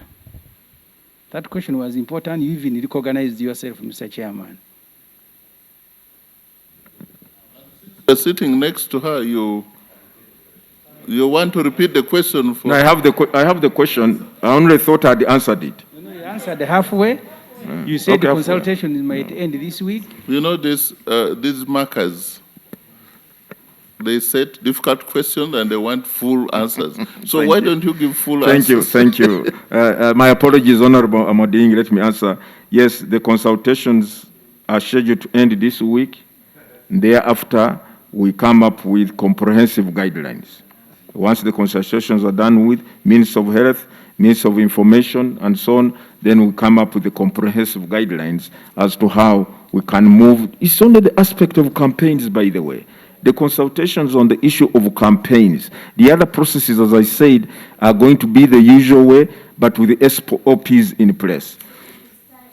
Time, yes, this week. Honorable Amading, I agree with you. This week. Thank you very much. This week. Honorable Amading, you are not in order to exchange across the table. Yes. Sorry, Honorable Chair. Now, Honorable Nwagaba, Honorable Nsereko's question. Yes, according to Ipsos media survey, which was carried out last year, there are 18 million radios, 7.8 TV sets, 18 million radios in the country. This is Ipsos, it's not mine. You go and find Honorable Chair, I seek protection. I'm quoting the data from Ipsos. Radio sets, sorry. Okay. You want to repeat that statement again? I apologize. I think the questions are coming like bees. That's the problem. There are 18 million radio sets, 7.8 TV sets, and 2.2 million internet subscribers. But we recognize that this may still not be enough. I didn't get that data. That one I don't have. But we are saying, honorable members, those may not be enough. And that's why we are exploring other possible alternatives with the input from the stakeholders and so on. So we are going to come up with the issues and make sure. And as I said, one of the things that is being considered, how about having a gathering of about a certain number of people? How are the candidates going to address their agents? How are they going to link up with them? How are the presidential candidates going to gather the signatures of the supporters from 2/3 of the districts? So, yes. Oh, thank you very much, Honorable Nsereko. Thank you. You want now, the issue of the curfew. Yes. But, honorable members, this is not a legal issue. It's not a legislative issue. It's administrative. The curfew is simply an administrative issue which can... Information. With the greatest respect to my lordship, the issue of a curfew is illegal. It is enshrined in the statutory instrument issued by the minister. It's a legal issue. I am saying it comes from the administrative need and determination on how to regulate people moving up and down beyond certain hours. In the same way it was put in place, Honorable Chair, it can be dealt with. And that's what we're discussing with the police. And the COVID situation is evolving. Exactly. It's not static. And we are aware. By the way, the people who will also be affected by the curfew are the Electoral Commission. Because as you said, once the polling stations are closed, the counting has taken place. Counting goes on at times up to 7 p.m. And then we have to move these materials from the polling stations to the tally center. And from experience, you find at times you go on beyond midnight before you have received all the effects from the polling. So the curfew was not imposed by United Nations, or we have to go back and move the General Assembly and say, please. No, it was imposed by the government of Uganda. It will be dealt with. You've made a valid point on that curfew thing. Yeah. Thank you. Thank you very much, Honorable Chair. Thank you. Are you? I think you're done. Yes, I think I'm done, Honorable Chair. Honorable, now I'm going to pick only those who have not clarified also. So Honorable Kajara, then Honorable Cooper, then McMott. Yes. Yes, okay, transport. Yes, Honorable Kajara, you go first. I know what it means if I, Thank you. I hold you further. Thank you, Mr. Chairman. Mr. Chairman, I'm happy I'm speaking when there's the Attorney General here, the Minister of Justice, and we have the learned Justice of the Constitutional Court, who is also the Chairman of the EC. I'm alluding to the fact it is in this Constitution, the supremacy of the Constitution. Were you in the CA? The Constitution, under Article 2, is the supreme law of Uganda and shall have binding force on all authorities and persons in Uganda. It also provides that any law or custom, including regulation, which is contrary to this Constitution, is void ab initio. It is clear, Mr. Chairman, and so many people have talked here, that these regulations before this House point to being unconstitutional. The guidelines that the EC has issued. I thought you were going to raise questions. Yes, I'm going to. You're giving a verdict. Yes, it's a preamble. Mr. Chairman, these regulations which we are discussing, the EC guidelines that we are discussing, point to the fact that they border being unconstitutional. The Supreme Court decisions in 2001, 2006, 2016 have elaborated very clearly what free, transparent elections are. And these, Mr. Chairman, they point to the fundamental human rights, the right to vote, the right to freedom of speech, freedom of movement, freedom of assembly, peaceful protest, freedom of association, and freedom of, as enshrined in this Constitution. All these regulations and also the guidelines issued by EC point to curtailing these freedoms.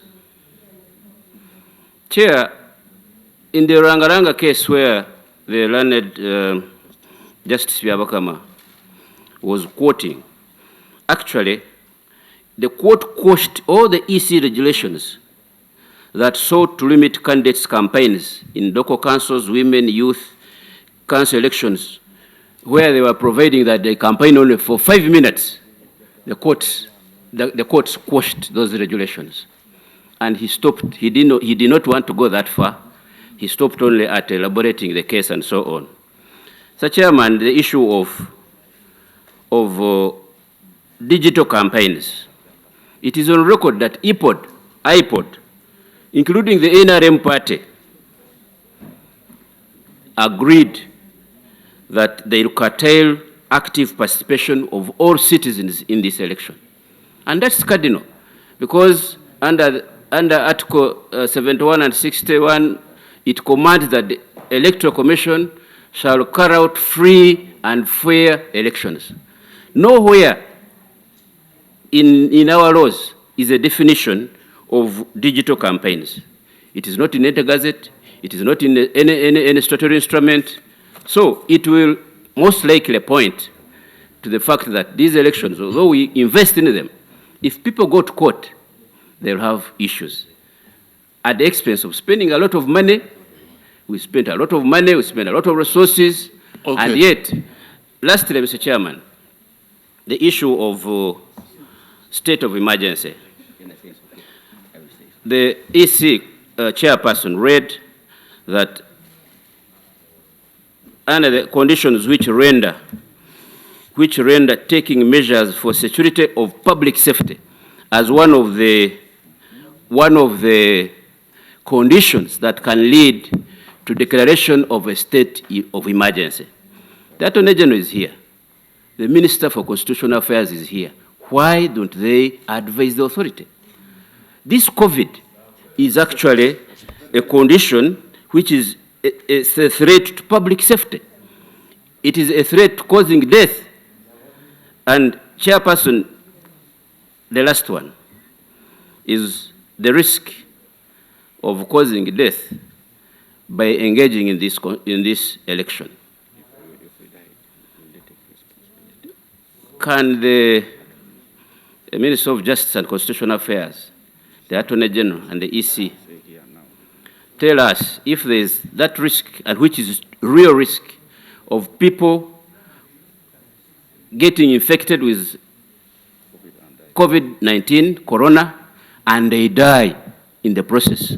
Can they inform this House that they will be personally responsible? They take personal responsibility so that we are sure that we go into this election well knowing if there is a problem, who is responsible? I thank you. Mr. Chairman, I think who is second? We finish Honorable here. Cooper. We finish here? Sorry? You want to answer that? You just retain. I know, just contest them. Mr. Chairman, I thank you. But who gave you the microphone? It is here. Who was next? You know, this is...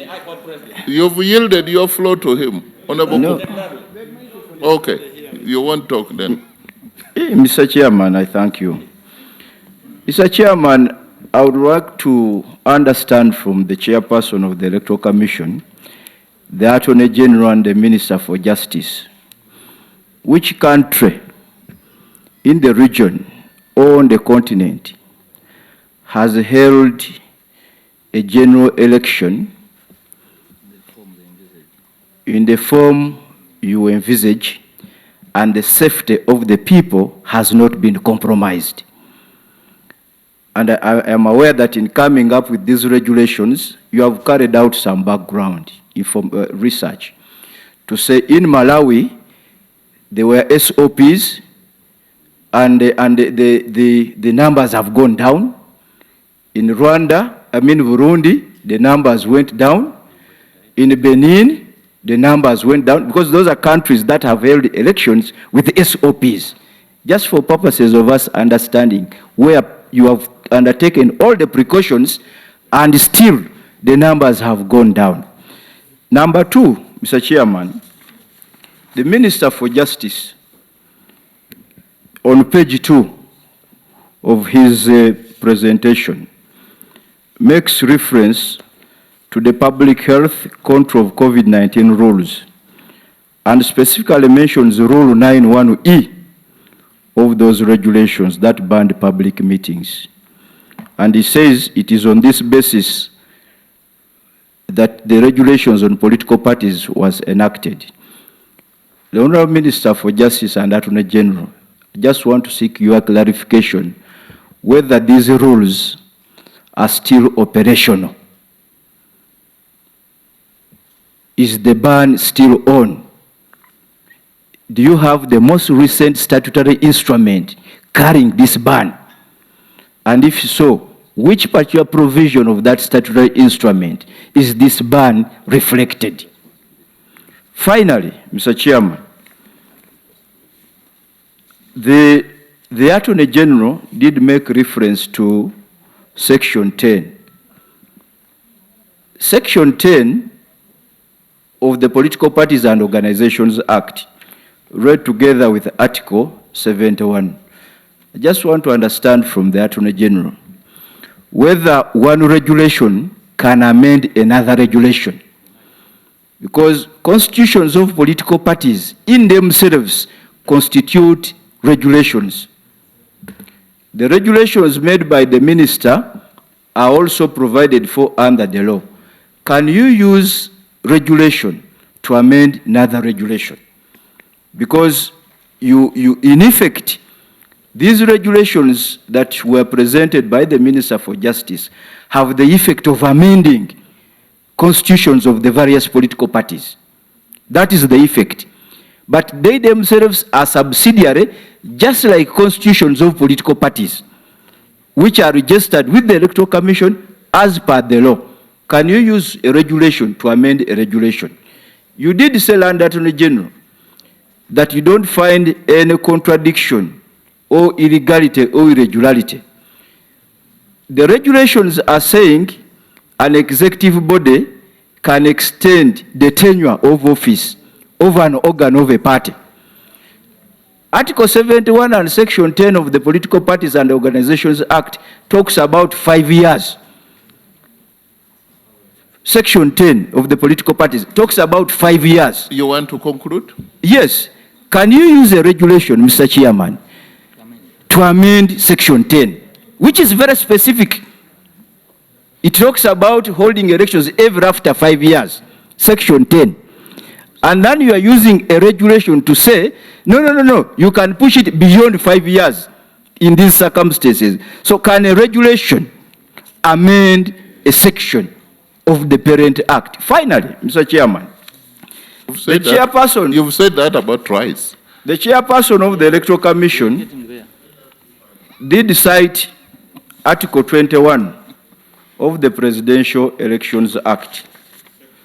Sorry, section. And he says that section, Mr. Chairman, gives them the mandate on the manner and tenure of campaigns. I just want to find out from the chairperson of the Electoral Commission whether they have complied with the provisions of Section 21 of the Presidential Elections Act, which does not end at determining the manner and the period, but it goes ahead to say that information must be gazetted and forwarded to each returning officer. Have they complied with that provision? They also talk about, they cite Section 50 of the Electoral Commissions Act. Mr. Chairman, I want to draw the attention again of the chairperson of the Electoral Commission to Section 50. Specifically, subsection 3, which is to the effect that the commission shall, because they cite they can have special powers to ban public meetings, and they are using Section 50. And I want to find out Section 50, subsection 3, whether they have complied with that provision, which is to the effect that in exercising the special powers under this section, you shall inform all the political parties and organizations and independent candidates of any action taken. I want to find out whether you have undertaken that obligation. And finally, excuse me, how do you relate, Mr. Chairman? Honorable, finally, you know.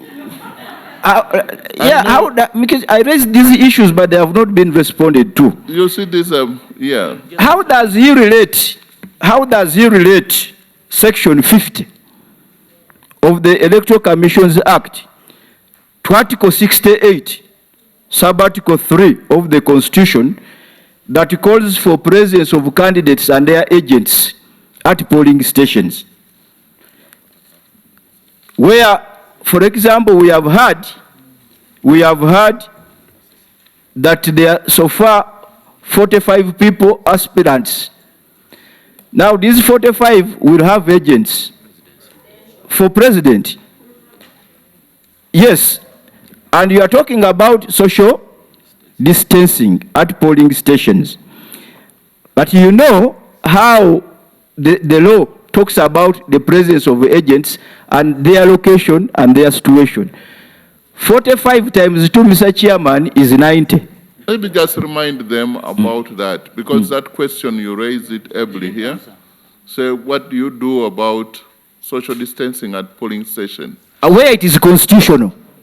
This is the point I'm saying, that where it is constitutional, Is what my- do you do with that? Is my guidance sounding unconstitutional? No, to them. To Yes. them. I have the constitution in my forehead. Finally, Chair. No, you yielded your floor. You pointed to him. That is I have corruption. one issue, sir. Masaka. Thanks for indulgence, Chair. Masaka is speaking for the second time. No. I've not Honorable spoken. Chair, thank you for indulgence, nonetheless. I have one question, sir. Yeah, sure. I get the sense that the Commission is readying itself for an enlarged exercise at the polls because of the procedures that are many. I imagine somebody could be forced to take a bath at the polling station in fear of eventualities. How many hours do they envisage to enlarge polling? And whether they have capacity and tools to actually ensure that even in the dark, people can safely vote, because in view of now a big, the numbers at the polls have grown, and in view of the curfews and the borders can't move, because I thought the Election Commission did not answer the issue of the curfew. The response was hazy, and it's returning again in view of... You see, that is the danger now. We are going to repeat the same. We have guests who have stayed here for 1.5 hours. Of course, when the questions are not answered, they Secretary return. General with the Deputy Secretary General. But I think I am understood. Yes, we... Chair. Yeah, thank you, Chair. Chair, just 3 short ones. Yes. Chair, you know the problem, if all the questions that we raised the other day were all answered, there would be less. We are now, this is why you have this risk of repeating.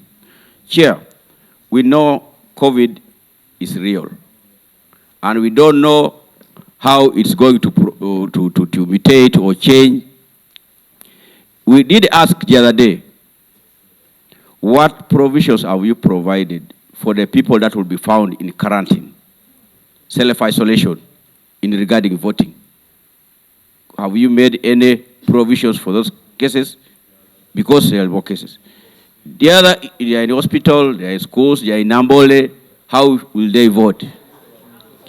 Two, Chair, is the issue that also we said, which is also a possibility and which is a potential risk. Where we said a situation where people are isolated or quarantined, in a case where we found 1 or 2 victims in EC, in Parliament, and this Parliament is closed, you are all quarantined in the NRM offices, in the FDC offices, the party leadership, the party administrators have all been sent on quarantine. How do we proceed? Finally, Attorney General, you seem to be hinging on a casualty before you declare the state of emergency. Your brother here and your brother speaking said, are you waiting for a death? That's when you get to know that this matter is serious, of COVID. And Yeah. he has put it to you. Please. Will you take responsibility for the death that will occur? Honorable Talk, With this, one thank you. question. Yes, And thank we close. you, That's the Chair. final one. Yeah. Thank you, Chair. Chair, I have canvassed when a direct. state of emergency was declared. Go direct to the In question. 2007, the reference was to Article 110 of the Constitution. I've also seen that there's Emergency Power Act of 1968.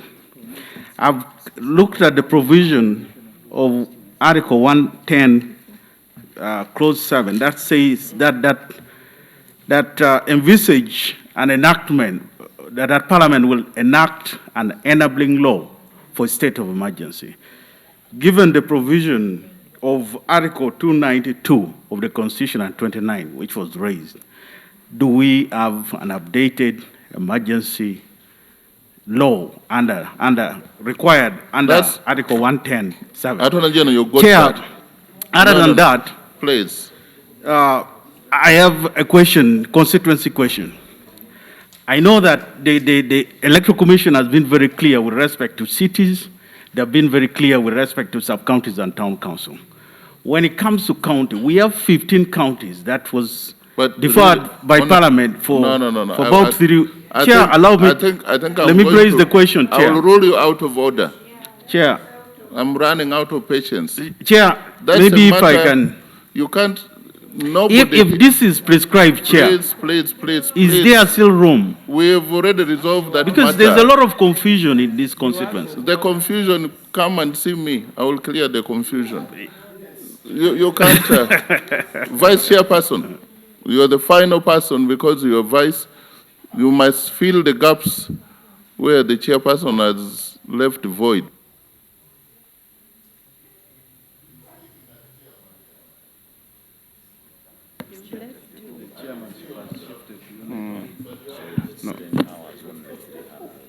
Oh, yeah. My question goes to the Chairman Electoral Commission. The most practical way, as I see it, for campaigning shall be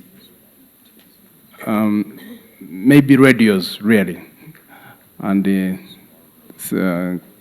limited meetings. Now, these radios are privately owned. How are you going to ensure that a radio station accepts everyone who approaches it to present their campaign? I think the vice was out.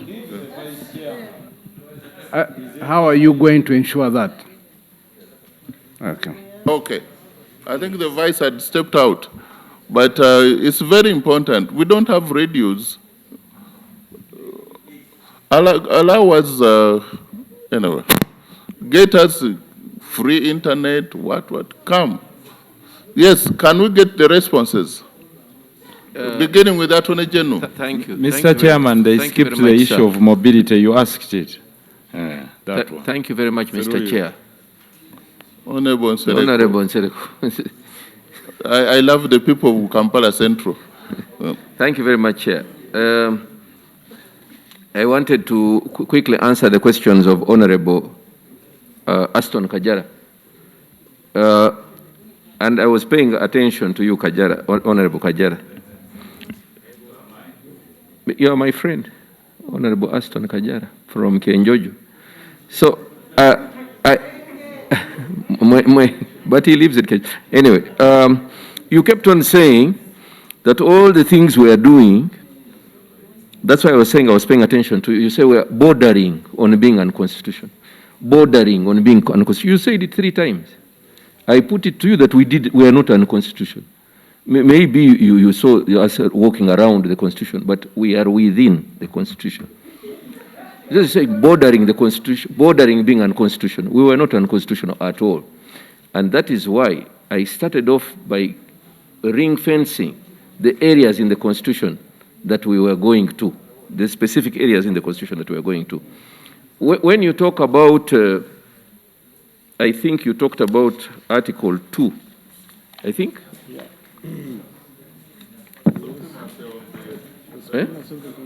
The supremacy of the Constitution. Yes. That was Article 2? Yes, Article 2, page. Yes. I agree with you entirely. The Constitution is supreme. And that's why we try to do everything under the Constitution. Of course, I'd also remember I started by telling you, the only reason why we are having these debates, the only reason why we are dressed the way we are, was because these are not normal times. That's what I was explaining to you. If you go to Article 22 of the Constitution, what we are trying to do is to avoid, to the best that we can, to avoid the deaths. That's what we are trying to do. Deaths of Ugandan, the deaths from dying. That's what we are trying to do. And if you go to Article 22, that's what it is telling you. So for sure we are following the Constitution. Then, Honorable Kajara, you asked about the Rurangaranga case. But the Justice Byamukama, the chairperson, he answered everything in the context of which that case was brought to our attention. He answered it very clearly in that context, because he was telling you that the particular area that case was addressing is not one of the areas that he's addressing as the Electoral Commission. But he can answer that himself. Then you said that if we are not careful, there will be so many cases. No, court cases. You were advising me. But that Honorable Asuman is next to you as a direct result of court. Actually, he might not have been here at all, but for the courts. And I'm very happy actually that he's here because the courts are there and they listened to the arguments we made on his behalf. And I'm just telling you that the courts are there. That's what they are there for. Then the risk of causing death, because we cannot oust the jurisdiction of the courts. If the court is unhappy with something, they will go to court. The person who went to court didn't want Honorable Asumani to be here. As a result of my chambers, he's here. So that is why we are very happy with the rule of law. Thank you, Attorney General. Yeah. Then the risk of causing death. I think this was also brought up in the end by Honorable Cooper, but also it was brought by Honorable Kajara. The risk of causing death. But please, our argument from the beginning has been precisely that we are trying to avoid. You seem to be saying that these new prescriptions are for the increment of the risk of death, whereas actually we are arguing that these new things are for the avoidance of death. That is why we are saying mass rallies and so on and so forth, following the Public Health Act, which I told the Shadow Attorney General was not in contravention of the Constitution. Now, that was Honorable Kajara. Now, Honorable Basalirwa, and you have said this thing before. You keep on saying, which country in the region has held elections and then followed SOPs and so on and so forth? You see, to do the right thing, I do not need somebody to have done it before. So somebody must not do something before in order for me to do the right thing. Because I am telling you now that as a matter of fact, we don't have a death. Now, other people have deaths. So should I say that now, since Kenya has got 177 deaths, let me first get at least 80? I don't have to follow anybody if I am doing the right thing. So when you are saying which country, the point is, are we doing the right thing? And it matters not whether another country, look at the USA, the #1 in the world. The person said that there is nothing, there is no COVID. You look at no masks, you look at the number of his deaths. So I don't have to follow anybody if I am sure that I'm doing the right thing. What is the evidence that I'm doing the right thing? I have no deaths. Well, what else do you want to know? I have no deaths. That's the evidence that I'm doing the right thing. Then, these rules are still operational. Well, that makes two people doing the right thing. Now, these rules, you talked about Section 10, I think. And then you talked about, I think it was you, about the Executive Committee. But that Executive Committee, Section 10 itself, subsection 3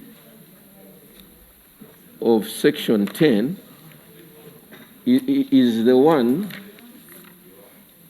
that says that the election of members of the Executive Committee of every political party shall be conducted at regular intervals, not exceeding 5 years. And that's what we put in the rules. The election of the Executive Committee, we're not amending that. Because they have the 5 years, we are saying that they're the ones to remain. So we have not done anything wrong. Honorable Okupa, Elijah Okupa, my friend, he's really my friend. You said that,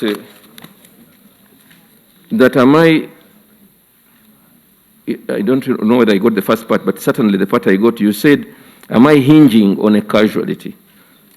To quote your word, you said, am I hinging on a casualty? I didn't understand what you meant. As if you were saying that am I waiting for a casualty? But I repeat my earlier point, that our whole purpose is the attempt to avoid what we'll think will certainly cause the deaths. So no, we are not hinging on any casualty, and thank God we so far have none. So we're just trying our best under the circumstances of the day. I thank you. Thank you. That sounds it. Minister, you have anything for you? No, thank you very much indeed. Your colleague has finished. About the Mr. Chairman,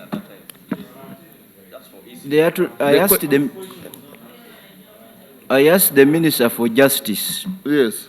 on the status of the COVID-19 regulations. Okay. Their validity. I answer you, they are valid. Eh? They are still currently valid. I have just asked my office to send me a copy. After he has postponed, you come to me, I will give them to you. So they are Mr. valid. Mr. Chairman, in that statutory instrument event, is valid. we asked the issue of curfew because because this rotates. No, it's yours. It rotates around an election, and this Now- is Yes, this yes. is the reality. Honorable Nsereko, Mr. we Chairman. have to end here. No, because my you leave question some was things left out. vague. Let him answer the issue of curfew because he had volunteered to actually answer it. That you want to answer? Yes. Border borders in Tororo and border borders in Kampala. Curfew and border borders. Can you? The Can you people allow me be the chair? Mobility that these members will use border borders for campaigns. If you're going door to door, you can't go with the, I know like Honorable Robin Arwakojo has a big car, cannot. So mobility, will there be some flexibility for the use of border borders and curfew? on the issue. Will you advise government to? Mr. Chairman, on the these things issue- are embedded in law, and it should be law to take them away. Honorable Nsereko, why don't you think that somebody else can guide? You joke with the blood group, or I can lose my head also, even when somebody. Thank you.